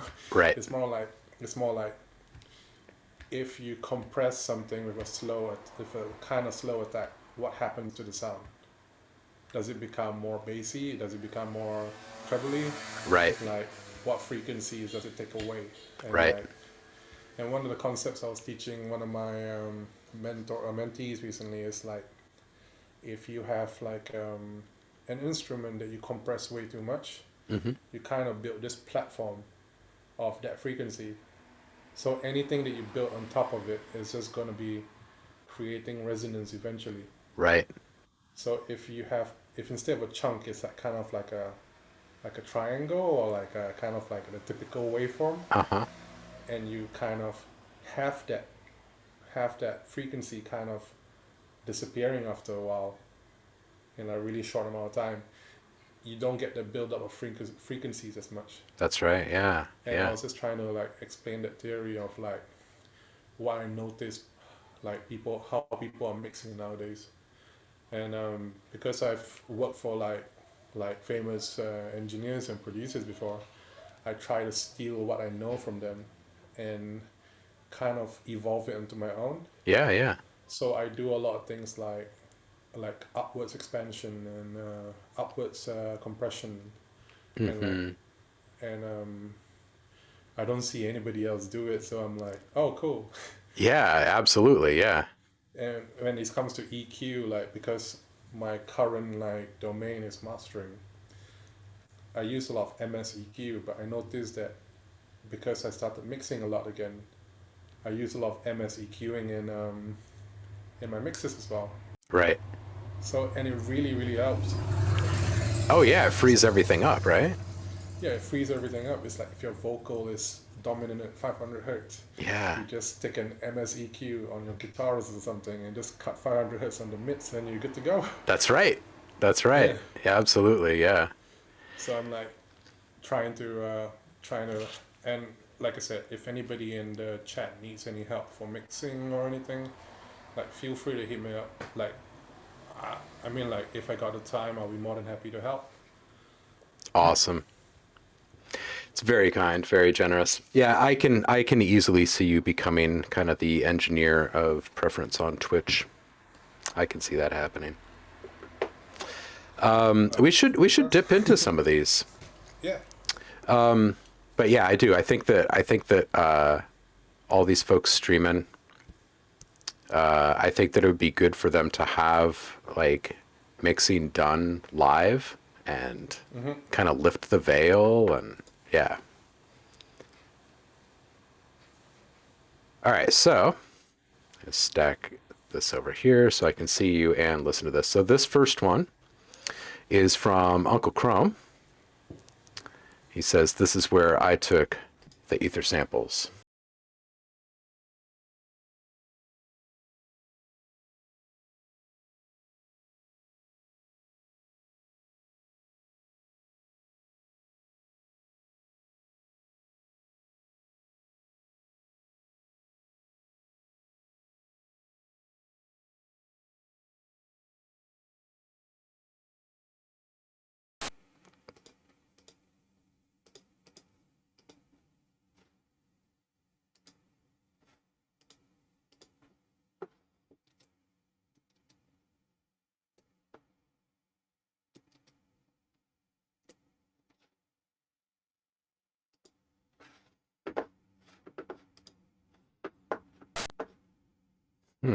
That's so weird. Can you hear me over there? I can see that you're muted. Can you actually hear me? Yeah, I can hear you. Okay, that's really weird. There's a chance that you might have disconnected though. Yeah, that's really weird. You can still hear me though? Yes, I can hear you. Okay, cool. Okay. I have not actually seen that error from Zoom before. All right, so we were about to go listen to this thing from Paul. Let's try that again. So this is where he took the samples from Lost in the Ether.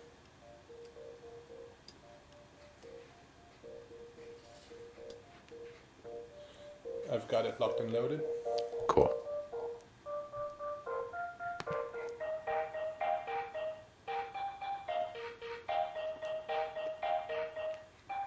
Postcard from the ether. I love this.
That's awesome. I'm digging the narration that's like super subtly layered in there.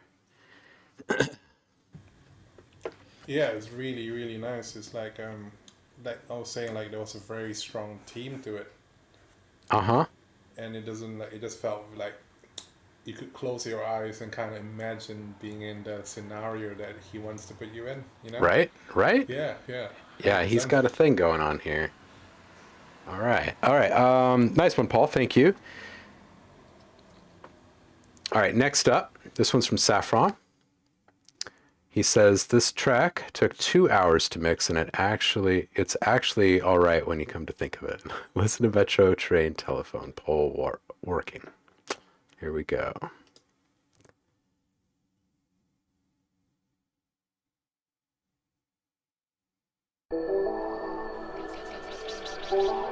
Ooh. Ooh, despotism sample, of course.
Oh, snap. That was it. Okay.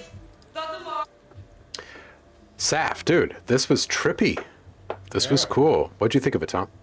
I think it's I think I don't I have not really heard this side of Saffron, you know, Mm-hmm. like, and it's a really like cool like contrast to what he normally does, and I think it sounds really really cool. Yeah, it's I a really it's a like the use total of the mashup for breaks. him, huh? Yeah, yeah, yeah. Yeah, yeah. It's very I would say like kudos. And it sounds great as well. So Yeah. Yeah, it's fun to hear him break away from the kind of typical like heavy dub stuff that he does.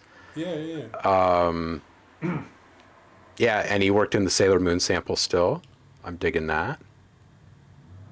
Nice work, Saf. Nice work. yeah. Great work. Very psychedelic.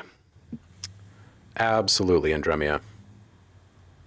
Like especially with this kind of music, it's like so tempting to just go with a super low respace and just call it a day. But Right. to be able to like just kind of like find really cool like his own style to put into it is really nice. Yeah, yeah. This is what we are looking for is something really original. Just really quick for Sternmark and anyone else who is wondering how all of this works. If you are new to things here, all subs get a free sound pack every month. You can download it from the subscriber rewards channel on the Discord. Whatever you are inspired to make with said sounds each month, you can come back and submit them in the form of a track or some other kind of project and get more free sounds. And if you're the top winner, then you can be a guest on the show, like Tom here, and earn even more free sounds. It's just a fun way to keep people engaged with one another in our small community here and have some fun with the sounds that we're making. So that's the lowdown. And if you are not currently subbed, if you hit the sub button today, you can still grab last month's pack today. After the stream today, I will put up this month's pack, which will be some cool modular sounds that you can play with for the entire month. And then by the end of this month, you'll come in and submit whatever you make with it, and you'll get even more free sounds. It's great. It's a great way to do it.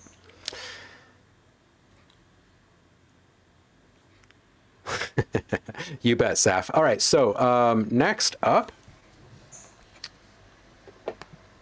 after Saffron works, is Andremia. Oh, and Dreamier, that's gonna be nice. Oh, it's going to be so good. Okay, so for anyone who doesn't know Andremia's thing yet, his shtick is that he takes one sound and transforms that one sound into a whole bunch of different sounds and makes a song out of it. And sometimes for his monthly submissions here for our community challenge, we are lucky in that we will actually get to hear him use more than one sound from the same sound pack to make something even more special. So I love these moments. Once a month we get to hear this, and it's great. And by the way, Andremia is also the recent winner of the Ivory Remix Contest, or Music Producer Contest. And you can check that out over on her website as well. We're going to click play on this. This one is called Lost.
damn. Right? Right? Yeah, What'd you think of this one? like and Dreamy, when I heard it, I was like, oh, and Dreamy and stuff, I'm pretty familiar with it, and I was like, wait, this is a lot darker than it normally is. And I He's was been like, on a serious Kubrick vibe lately. yeah, and like I was so entranced by the whole thing. It was like, whoa, what's happening? Yeah. And it's like, oh man, it really kind of brings you back to like I said, like the early 2000 movies with The Crow and all this like Blade and all this kind of like really Mm. darker shows. I Mm-hmm. really enjoyed that a lot. Mm-hmm. Yeah. Um, and Tremia, you know how I feel about your stuff, homie. This is another really good one. And thank you for making it. Yeah, it's definitely got a bit of some Resner in there too. Yeah, I could definitely feel several different influences lurking in there. Zach is here. What's up, Subvids? How are you, man? Very cinematic indeed. I think that if we were to go back in time, say 40 years or so,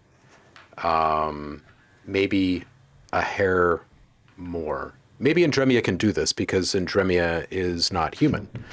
Anyway, I think that folks like Kubrick and Lynch, I think these guys would have just absolutely loved to work visuals around sounds like this. Truly. 100%, Yeah. 100%. Like this is like I'm like this gave me a bit of a goosebump. So like, oh, okay, cool. Yeah, it's some good stuff there. In Dreaming as usual, like this is great stuff.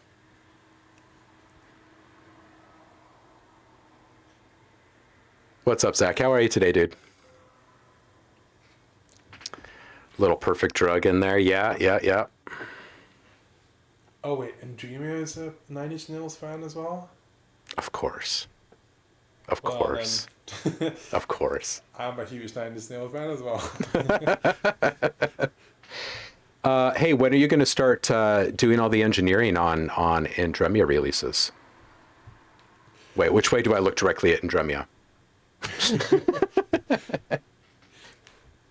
All right, so this next one up is from you. So you're going to have to, I guess, give your opinion on your own stuff here in just a second. All right, so Okay. so Tom says, Sure. worked on this hybrid cinematic track over the past 2 weeks, hopefully for sync. Gonna make a longer one after this. Ooh, very nice. Yeah, I'm so liking the fact that you're pursuing a bunch of cinematic stuff right now because I like the vibe. I like your sounds. It means you can go back and refresh stuff that you did previously. I like everything about it, all of it. I really appreciate Yeah. it. All right, here we go. This one is called The Depressives.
freaking solid, and it's super complete. Super, super complete. Oh, thank you so much. Walk us through this one a little bit. I think one of the things that I kind of live my life with is that I like to like being a producer. I have to be like a bit more in touch with my feelings, and I think like a lot of times when I write music, I kind of write from personal reflections of my own emotions.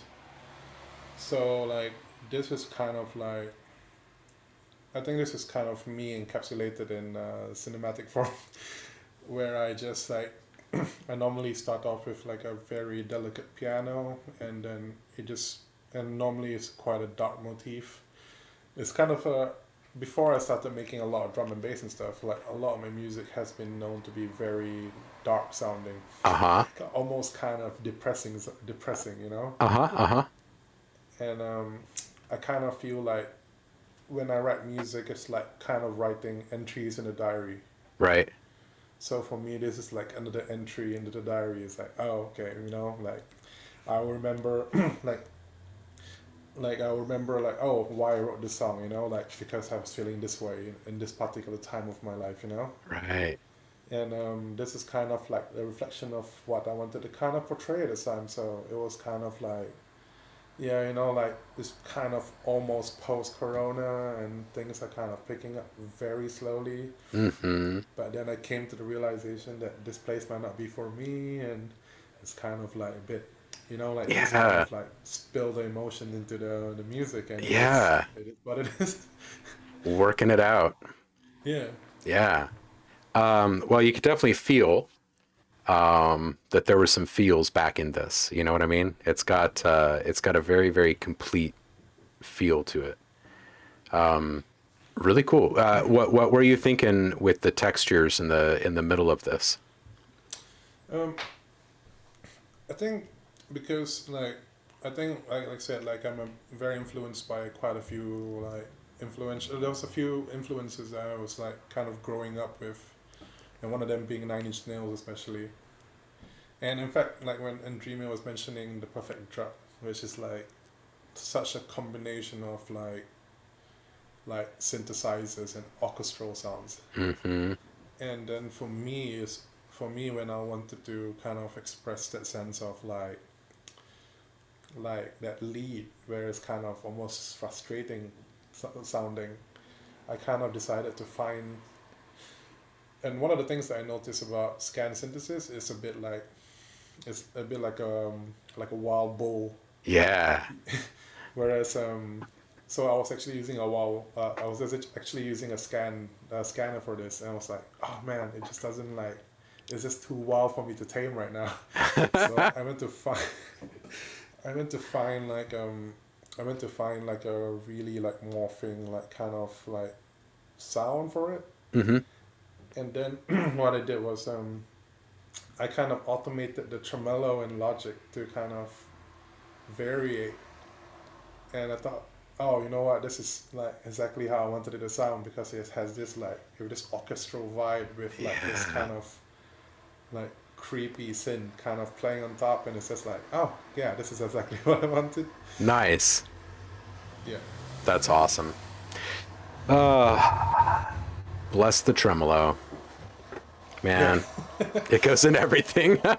Everything. It just makes everything better. Oh man, this is a really really good entry, dude. I appreciate it. Okay, so And next up is Javar. As usual, all sounds from the sample pack with some Cubase sampler, iris, battery, and smattering of scanner. Just the fact that it's got scanner and iris in it simultaneously piques my interest. So here we go.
Dude.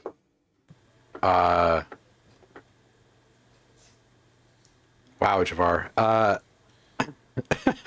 I think we've got you started on a few different albums now, but doesn't this one sound like a little bit different than what he's already cooking? I feel like this is like a third album here. This was great. Yeah, it's like I kind of just want to turn the lights off in my room, put on some like like LED lights around, and just listen to this in the dark. Yeah, it's really like uniquely immersive. And if you see that link that I just sent like just now, like it kind of almost fits the kind of visuals that you see in it. Whoa. Whoa. Yeah. I was not expecting this. I was expecting like visualizer on a screen at a show or something. Wait. Don't you think so? Don't you think so? Like Yeah. plus Guevara's music is like amazing. Yes. Yeah. It really would be. Could you imagine listening to it while walking through one of these things? Oh, it'd be crazy. Oh man. This is like ghost frog people. Yeah, and it's interactive as well. Of course it is. Well, it would have to be for Jafar's music, I think. Yeah, this guy's like this crazy Japanese team that just does like crazy visuals with Ah. I'm sure with like the talent in this chat. Wait, what is Future Park? Team Lab Future Park. Team Lab Future Park is an educational project based on the concept of collaborative creativity co-creation. It's an amusement park where you can enjoy the world creatively and freely with others. Well, that sounds flippin' amazing. Look at this slide. Oh, my kid would freak out about this. Yeah. Oh man. Yeah, I think like Guevara has a thing with this like he like being able to tell a story without actually telling a story like verbally. Yes. Yeah, that's what I keep telling him too, is like when I hear your stuff, it feels like it's the soundtrack to something very, very specific. Yeah. And he really needs to put out these cinematic albums for sure, but also like get this stuff into licensing because I really want to see it with some visuals, and I bet people would use his sounds in such a wide variety of project types. Yeah. Yeah, like indie films, even bigger film like crazy big films. Oh yeah. Like trying to like show like almost kind of like I was just thinking to myself just now when I heard the beginning part. It sounded kind of like Sophie, you know. Like Oh yeah. I was like, oh, this sounds like a slowed down Sophie, and it's Yeah. really cool. And when I say somebody sounds like Sophie, it's Oh, like dude, that's a like the very highest big praise. compliment. Yeah, that's the highest praise. I was absolutely devastated when Sophie passed. Yeah. Oh, like it's such an unfortunate accident as well. Truly. But yeah, like Truly. I think Guevara has a thing going for him. I agree. I think that several people in our community do. Heidi,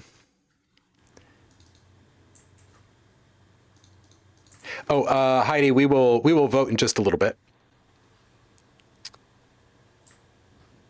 Ooh, dude, if there was some radio play in some of this, Javar, oh, dude. Yeah, Yeah, that would be ace. definitely. Absolutely. Okay, well, we will get to a... Oh, no, wait, I can't do that. I'm sorry. I was just about to play some Sophie for you, and I can't. Look it up, Javar. It's all caps, so if you're seeing more than one result on YouTube or whatever, just go for the one that's all caps. And click on something like... Maybe Face Shop is a good one for an introductory exploration. If you are prone to seizures, just listen to the music and don't watch any of the videos. What's that one that I really? Oh yeah, it's okay to cry. Oh, it's a really good Oh one. yeah, yeah, Yeah. yeah. So the thing It, about Sophie Javar is not that, like, I don't think your music is anything like Sophie's in style or tempo or anything like that. What I do think there are similarities of is the use of sound and space and sound design and the ideas that you explore and the way that you draw someone in, and then how you go about exploiting that once the person is drawn in. Some of the change ups, but predominantly there's just a feel to some of the sounds that you end up developing in your work that is, yeah, there's something that's kind of reminiscent. Yeah. exactly. It's like when I heard it, I was like, I just get slowly sunk into it, and it's like, Yeah. oh, I'm just like in the whole, like in his music piece, you know? Yeah. It might be the pixie dust. It might be the pixie dust. He might be cheating. He might just be using magic. Yeah. God damn it, Javar. You know, he did work on with magic for a long time. So I wouldn't be surprised if he's cheating. Just like Yeah, he's a like little little audio magic. little That's sprinkle on top. The whole thing glows for like 30 minutes, so he can't turn it in right away. He's like, I gotta wait for the glowing to come down. It still has that shimmery sound to it. Okay, so this next one is from Zemertz, and I will point out that let's see here. Andremia has won before, Tom has won before, and Zemertz has won before. So this one is from Zemertz. Note to self, use the right sample pack next time. This was gold. Started this last night on a reverse piano. Okay. Okay, so this one was using gold stuff.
Ooh.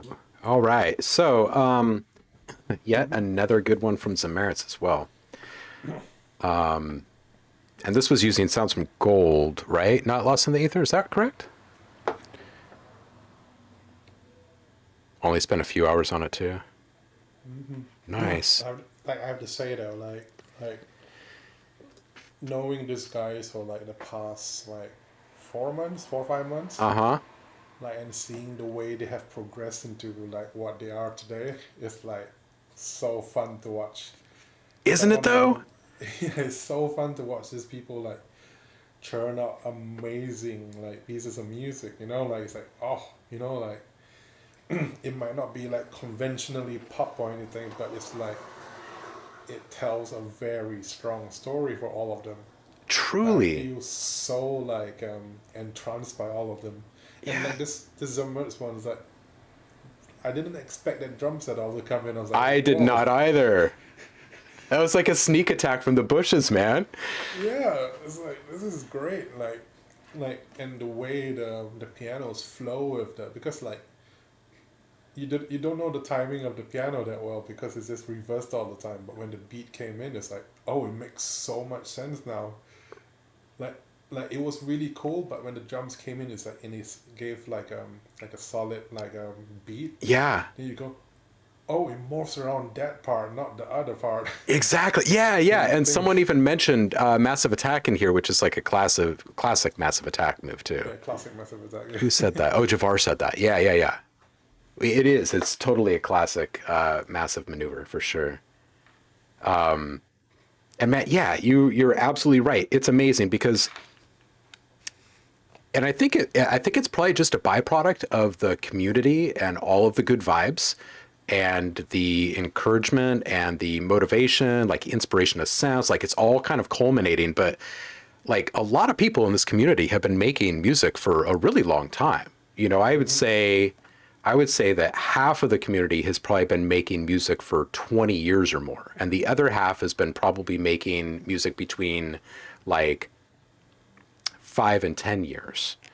And yet, I feel, and maybe my perception is kind of skewed somehow, but I feel like everyone has had these slow and steady level ups the entire time. Like there's this linear path of just like this upward trajectory, and it's this incorporation of more texture and more, you know what it is? I think we're getting more of people's true unique identity imprinted upon things.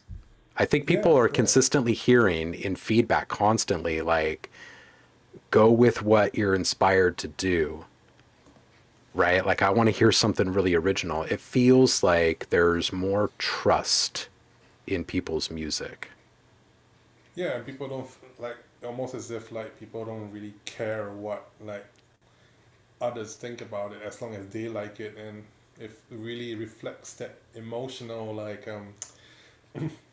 it really like transmits the emotional content of their tracks to me and to the 100%. listeners. Yeah. Yeah, and it's great. It's a safe place. People can do Yeah. what they want. Yeah. All right. What's chat talking about on this one? Welcome back, Gebro, by the way. Good to see you, homie. Hope you're well. Right, Saf? Yeah, those old school breaks. They were unexpected and tasty. Ooh, Heidi says this is even her favorite Samaritans. How about that?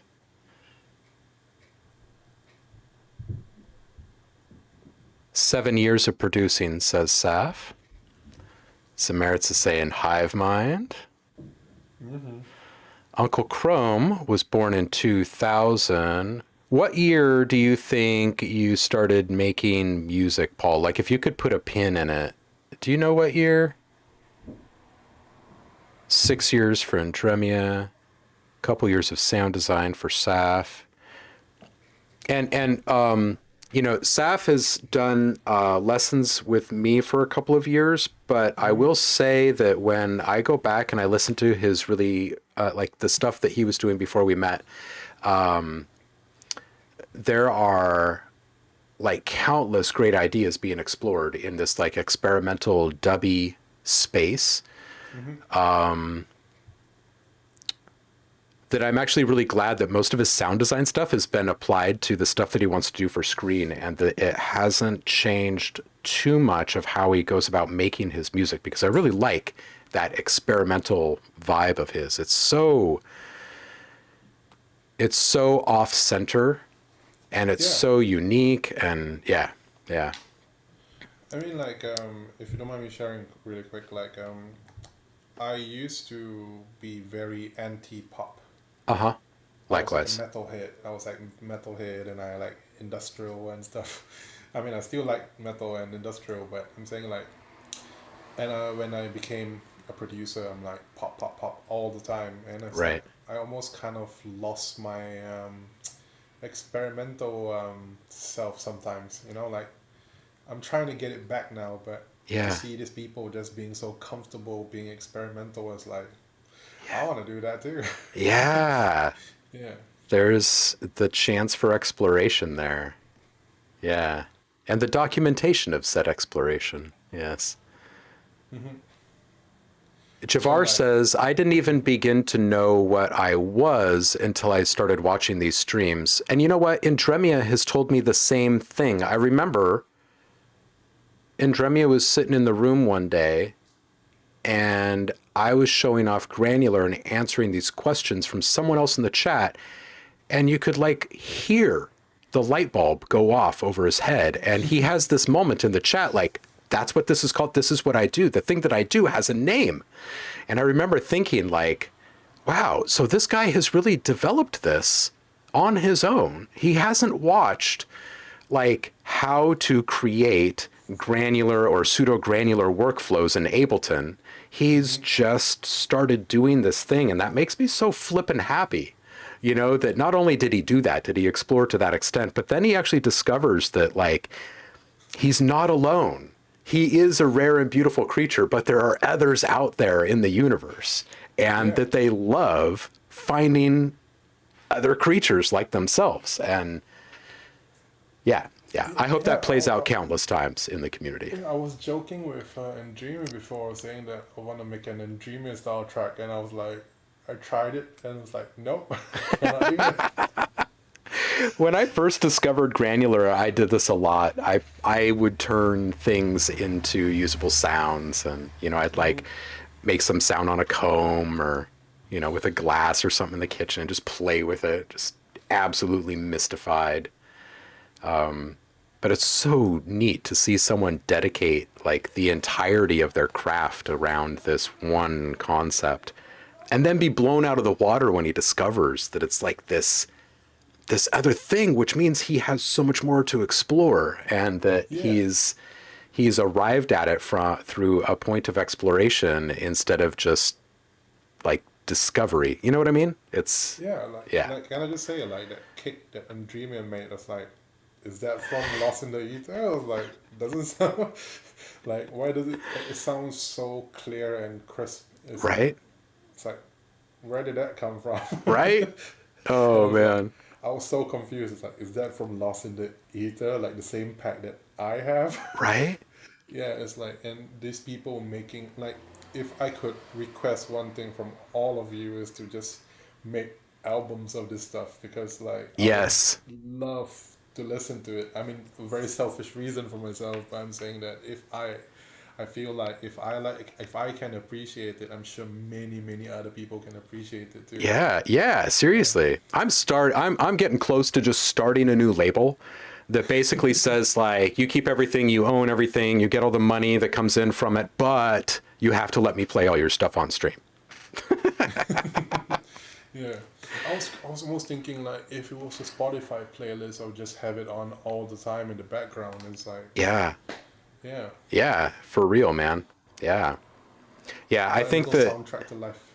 yeah, for real. I think that the Omis are strong, and many. Mm-hmm. Yes.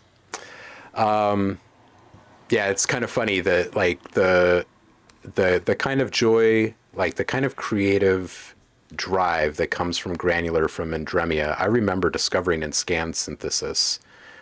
So I was super into granular at the time, and then I started tinkering with scan synthesis, and when I made that 404 drums deconstructed pack was when I really started to realize that, wait, I can tap my finger and sell hundreds of copies of this sample pack. Like, that's like, and I can make hi-hats and kicks and stuff out of this finger.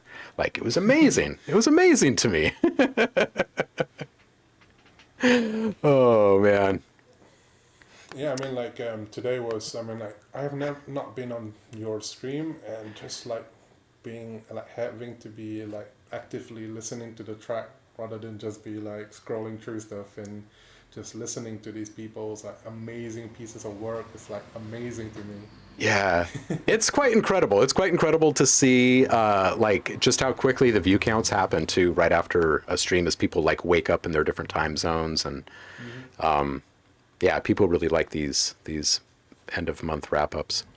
All right, so we've got to do some voting here because we are quickly approaching 1 p.m. here my time. What time is it there, by the way, Tom? It's like almost 10 p.m. Oh wow, okay. So not too bad. It's fine. I can stay up. All right. So we're going to do a straw poll. Someone turned me on to straw poll last month. So we'll just set this up here. Who is this month's winner? We're going to have Paul. And we have Saffron. And we have you. And we have Andremia. And we have Javar. And we have Zameritz. Did I miss anyone? Don't think so. All right. So this is what we're going to do. Allow multiple choices. Private voters must enter their name. Nah. All right, cool. Can I just say I love how Uncle Crony always has visuals to his. I love how much. Seriously. He has visuals to his music as well. Oh man. Oh, Heidi says she didn't vote last month. Blackberry, right? Being a radio DJ without payola, right? Crayola payola. So Heidi, are you saying that you would have voted for Tom? Is that what you're feeling?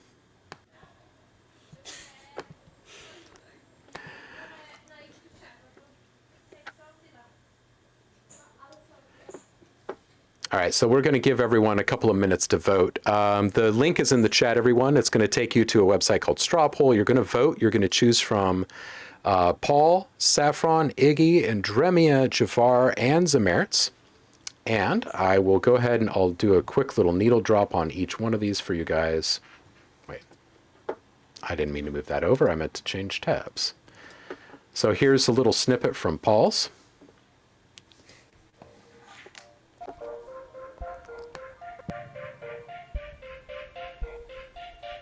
I'm just going to do a couple quick needle drops on each one of these.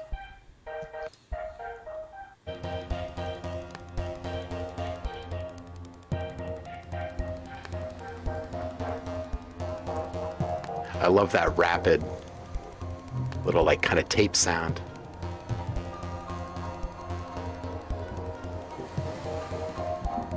Okay, so that's Paul's. This one is from Saffron.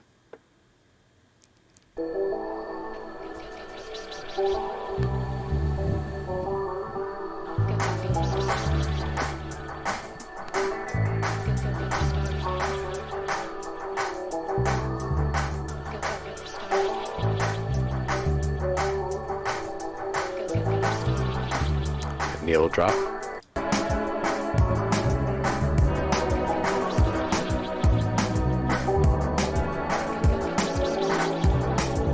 One more.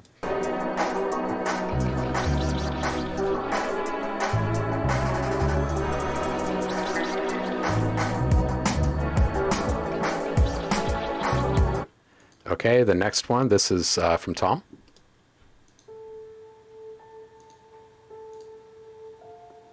little cinematic love here.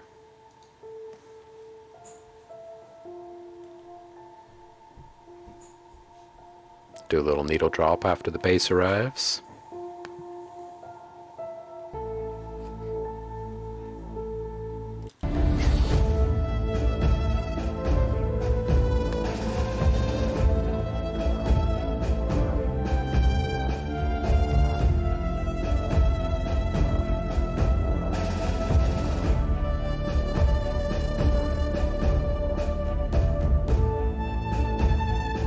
Okay, we also had one from Andremia that is actually kick into the Discord because I didn't click the right link.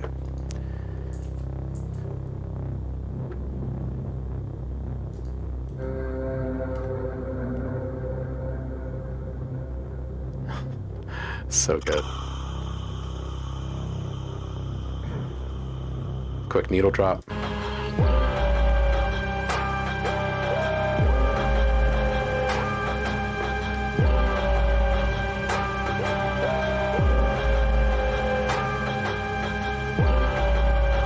One more.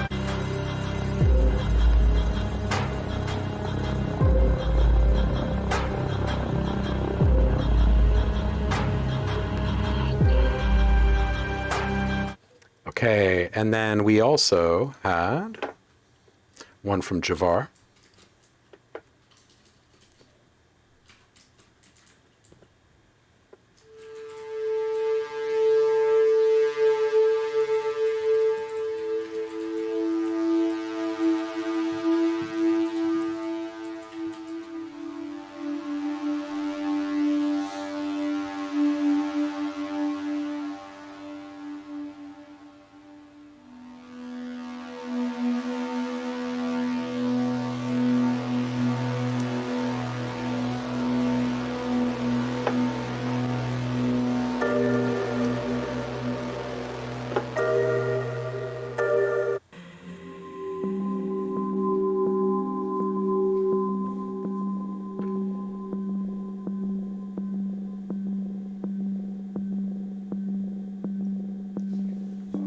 Such great use of positive and negative space in here as well.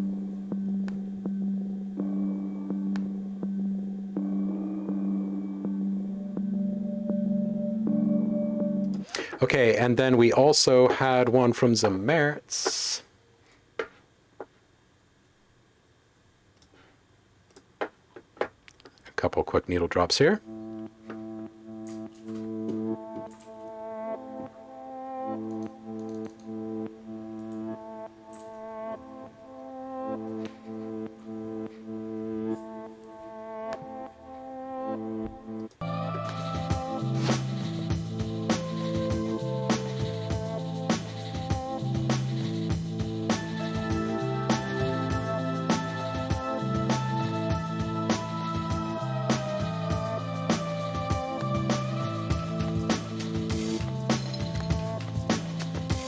One more.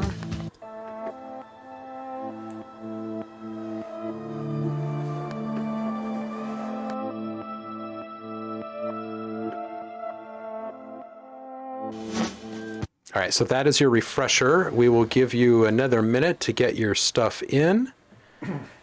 Again, your choices are Paul, Saffron, Iggy, Andremia, Javar, and Zamertz. I'll toss the link one more time into the chat for you.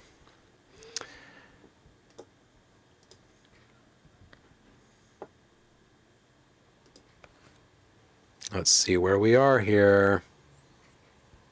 We've had 11 votes so far. We'll give people another minute. It looks like currently, Javar is one vote ahead of Andremia. It is a close one. It is always close. And I will get links out to the free sound pack for everyone who participated. Later today, I'll send you a message in Discord, as per our usual. And we will find out who the big winner is. Okay, we've got 12 votes in. Anybody else wanting to vote? Get them in now. The last chance. Javar is currently winning. Very nice. Yeah, which Like, is dope. I'll be honest, it's a really tough decision to make because, like, I personally like all of it. Right? Exactly. Yeah, this is tough. This is tough. This is why I give you the tie-breaking power. Because if someone now comes in here and adds more votes and there ends up being like a three-way tie or something, you're the one that has to be. I don't think it'd be fair. I don't think it'd be fair at all. Uh-oh. Oh, Javar and Andremia are tied. I have a better idea. Instead of giving you the tiebreaker, let's have a battle royale. I was just thinking the same thing. Yeah, we're going to give each of them some kind of like online avatar to keep it all fair. They each choose a weapon of choice. Yeah. Like a flail? I can't even pronounce that word right now. Flail? You know, the thing with this ball and the stick. Oh, right. Like a mace. Yeah. Yeah. Who has longer hair? Oh. Who has longer hair? Are we running additional polls in the chat here?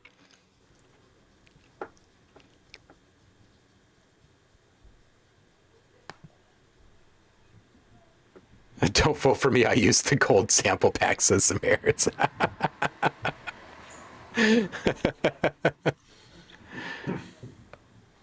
Yep, you cannot vote twice, Blackberry. This is not a rigged vote. And DJ and Pericle says yes, flail. Oh. Yeah, flail. Like too many L's in that word. Don't you love it when English just messes with you like that? It's such an interesting, The thing is I intricate believe I'm language. pretty eloquent, but when it comes to certain words, I'm like, what? Yeah, no, you're a very well-spoken dude, but there are just words in the language that are just like they feel like they put taffy in your mouth or something. You're like, nah. Like silhouette doesn't sound like how it's spelled. Right, yeah, where's that H? Where's that H?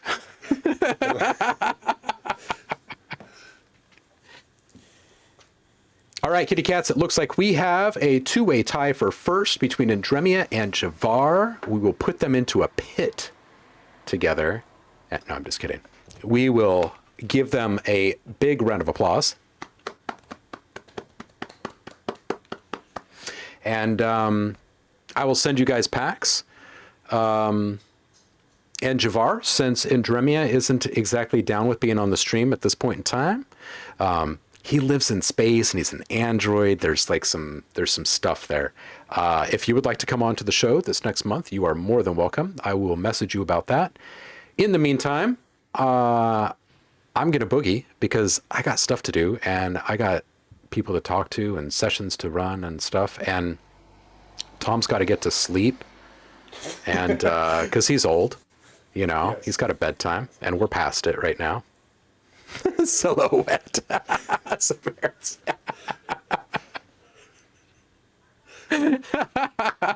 Oh, that's awesome. Yeah. That's great. Pretty much. Russians Yeah, but knock Andy I out would of say orbit I this week. really enjoyed this session, like hearing all the pieces of work today. Really Absolutely. fantastic. Yeah. And it was really fun having you on the show again, dude. Well, not again. I guess when we met before, it was not actually on the show. It was just us. But yeah. Yeah, and like kind of like the whole like when you're listening to music, I'm like, are you done yet? I don't know if I'm done. Yeah. Yeah, for real. All right, kitty cats. I will see all of you on the flip. I will message each one of you in Discord who submitted tracks today and get you another sound pack. And I'll reach out to Andremia and Javar and let you guys know what comes next. Tom, thank you so much for being on the stream today. I really, really appreciate it. Everyone who's been hanging out with us and turned in music, I really appreciate all of you. And I hope that you continue to have a fantastic day. I'm going to refresh my browser here really quick and find someone to rate. Let's see. Who's on right now? And thank you for those who subbed and followed today. I do appreciate you. No one is on right now. All right, I'm going to take you to Oyasumi Uni, and you guys can watch a little art and hear her kind voice. Y'all take care. I will see you on the flip on Wednesday. Thank you again, Tom. Big love. Bye. Big love, everyone. Y'all take care. Thanks again for being here. It's been really fun. It truly has. And don't forget, you got to stay inspired to make the magic happen. Bye. Thank you, dude, for being here. Oh, not at all. It was pretty fun. It was a good time. It's all good. But by the way, can I ask